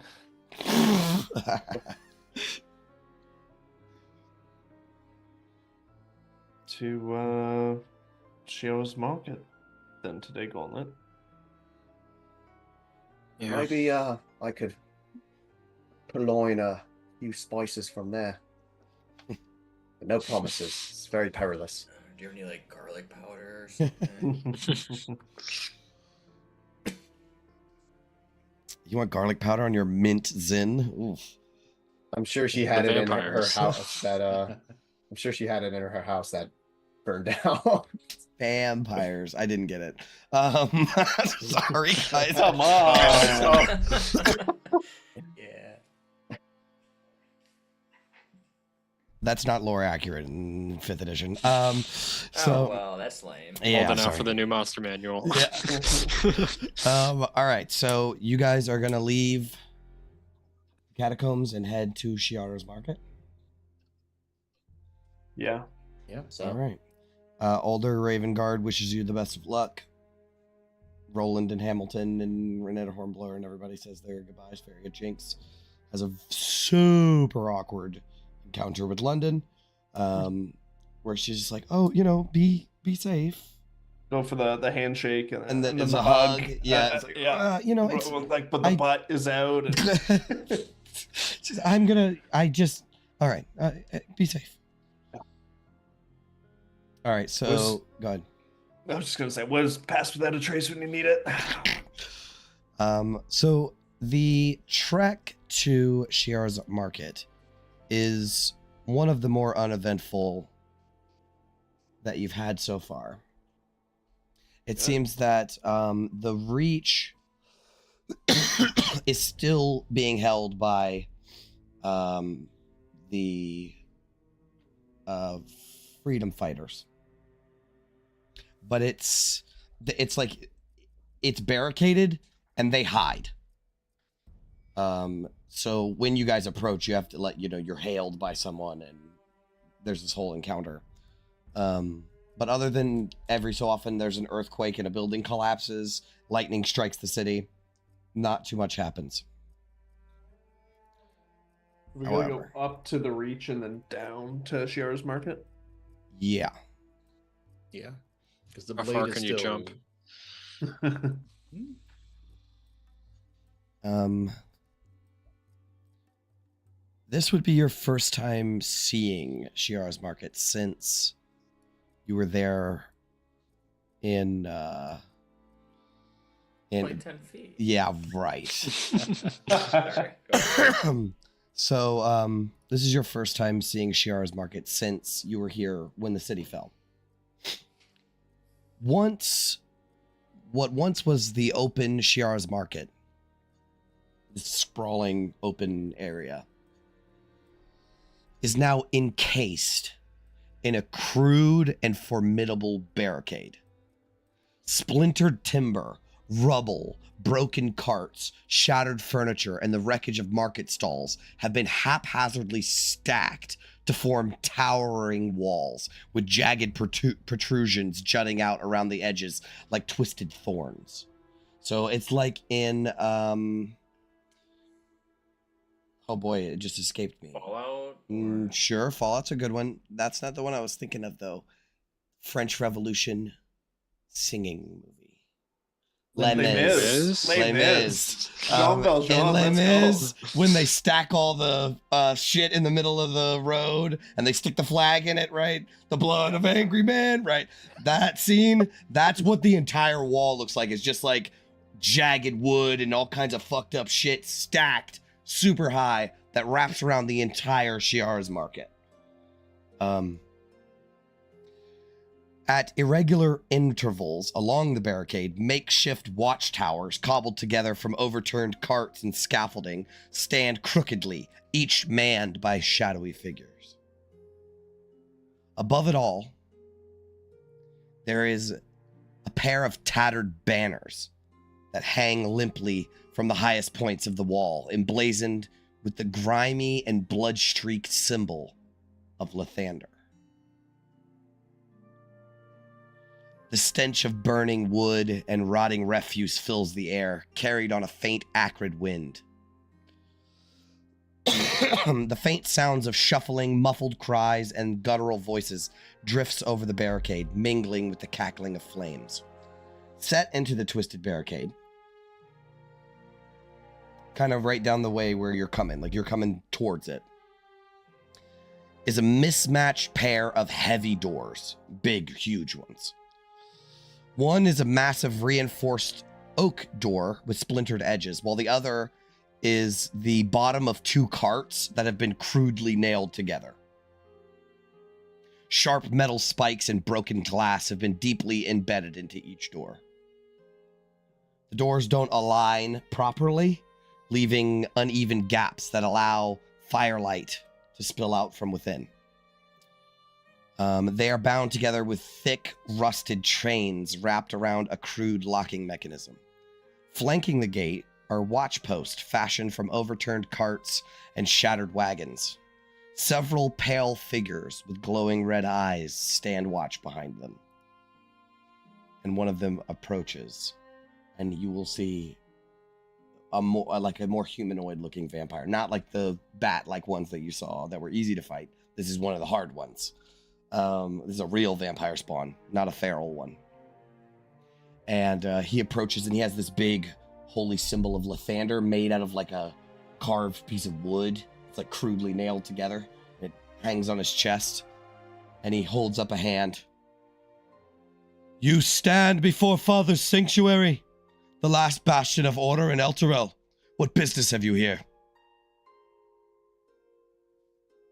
I believe we are expected. You're the emissaries. That's correct.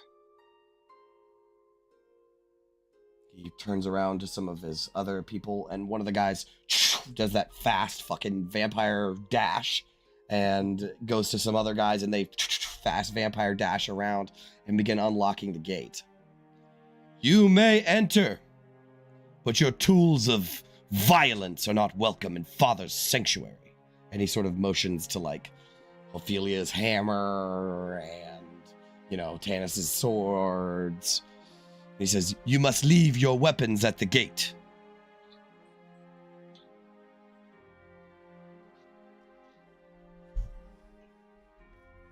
I'm looking at August.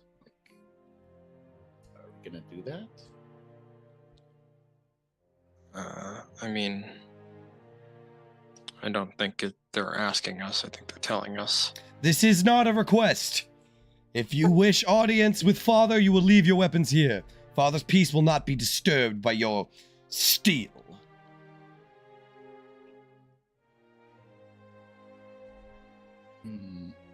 This is just wood and string. Can I bring this in? He gives you a mean look, like you better leave your shit. Place it in the bag of holding. What's that? Could we put these in Vin's bag of holding? You are not bringing it. He's watching you now. So he's like, if you want to come in. Presumably your silvered wall is in there. Is it? Or do you have it on your person? Never. I didn't explicitly put it in her bag, so I imagine it was still on you. Yeah, it was on her back. Right, do you give up your weapons? August's like, I don't give a fuck. I don't have weapons anyways. Yeah, fuck, stupid Captain America. Most of us are kind of fine. Yeah, I'll dump my Kopesh on whatever table. Sure. Like yeah, there's like a little spot right next to the gate. Yeah, I'll put my bow and short sword in there. Yep. Well, would it be safe to say that, because Vin is like an interesting case because she has the no, they would not make. They don't understand that your gauntlet is a weapon. And the shield as well. Would they take shields? No. You can have a shield. It is. Then Vin's doing okay. Fuck you, bro. You were just laughing in there. She's just got her shield on her back. She's just chilling. Here's my dusty old mace I never use. Pact to the blade, you're fine, right, Will? Oh yeah, I'm fine. I can summon this to me wherever I want. That's why I'm like, yeah, just whatever, take it. She'll leave her maul and the mace and the javelins. When you set the mace down, they're like, and the silver javelins. He goes off a dagger. So she's just pulling stuff out and keep going. It's like 10 too many weapons. I have a dagger from my amulet if you really want something, Ophelia. You know. Keep it in mind. All right, so you guys. Can I bring my horse?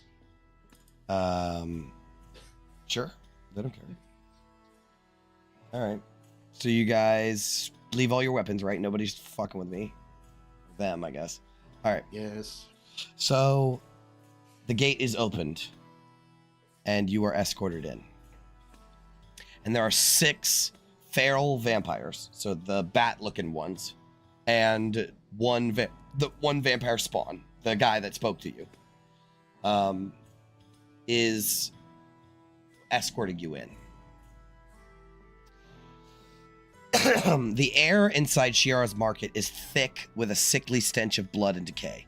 Crumbling cobblestones lead the way through narrow streets surrounded by a few dilapidated buildings. I guess the streets aren't narrow, that's a bad description. But there are a few buildings. Ragged tents and crude shelters are spread throughout, while emaciated prisoners in chains shuffle between them, carrying supplies under the watchful eyes of the sons and daughters. Barrels of water, sacks of grain, and crates of scavenged goods are stacked high in guarded stockpiles, just outside, or in under a tent. There's just piles of perfectly fine supplies. And there are people that are chained up that are carrying this stuff. However, as you're walking through Shiara's market, heading towards the center, you will pass a bread line that stretches along the main thoroughfare, where you see gaunt humanoids, many of them women and children. They stand silently, their faces hollow and defeated. Others, their hands are bound. Oh, so they're in a bread line, right? But you will also pass other people, their hands bound or chained to iron posts, just in the middle of the walkway, right? These captives are pale and covered in dried blood. And you will see one of these, like a feral vampire spawn, come up to this guy and just bite into his neck and start draining his blood. He's tied to a post in the middle of the street. This is some sort of, like, feeding post. Feeding, yeah. Vampire spawn patrol the streets in pairs, their movements precise and their eyes ever watchful. A heavy sense of discipline pervades the area. Those allowed to roam freely cling to the edges of the market, their heads bowed and their voices low, their survival seemingly dependent on remaining unnoticed. And above the desolation, the crimson banners of Father's domain hang from broken walls and shattered windows, bearing the blasphemous depiction of the symbol of Lathander. So it's all over the place.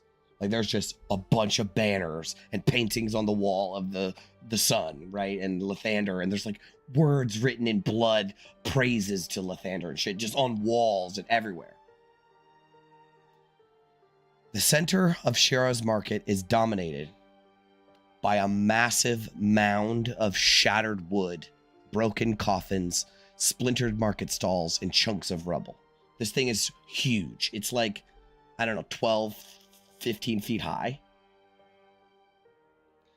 And atop this jagged pile sits an imposing throne. Let me show you a handout.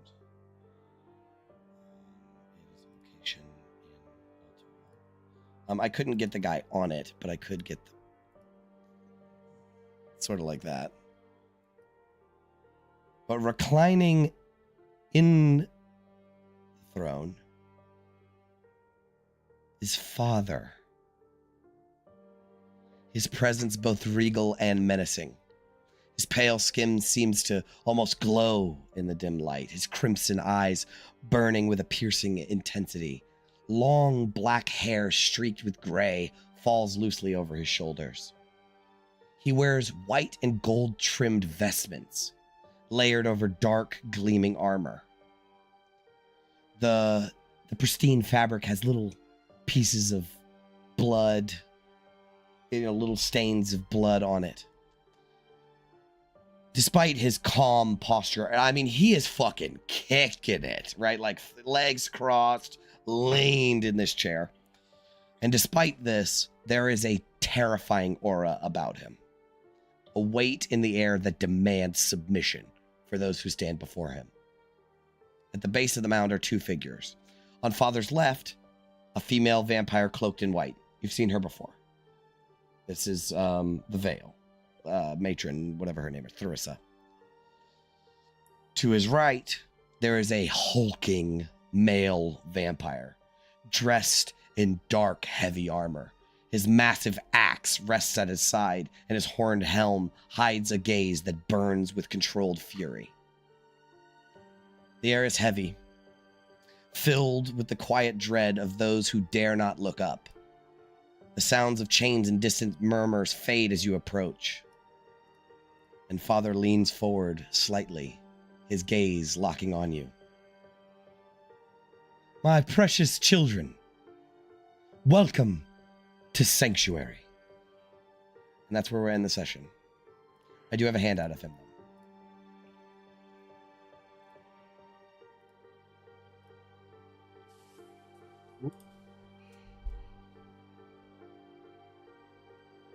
Why are the vampires always so good looking? That's just part of the thing. They have to be hot. All right. So that is the end of the session. Thank you so much for watching. And we will see you all on the next dive into The Descent. Stay sharp. Farewell, adventurers. Farewell, adventurers.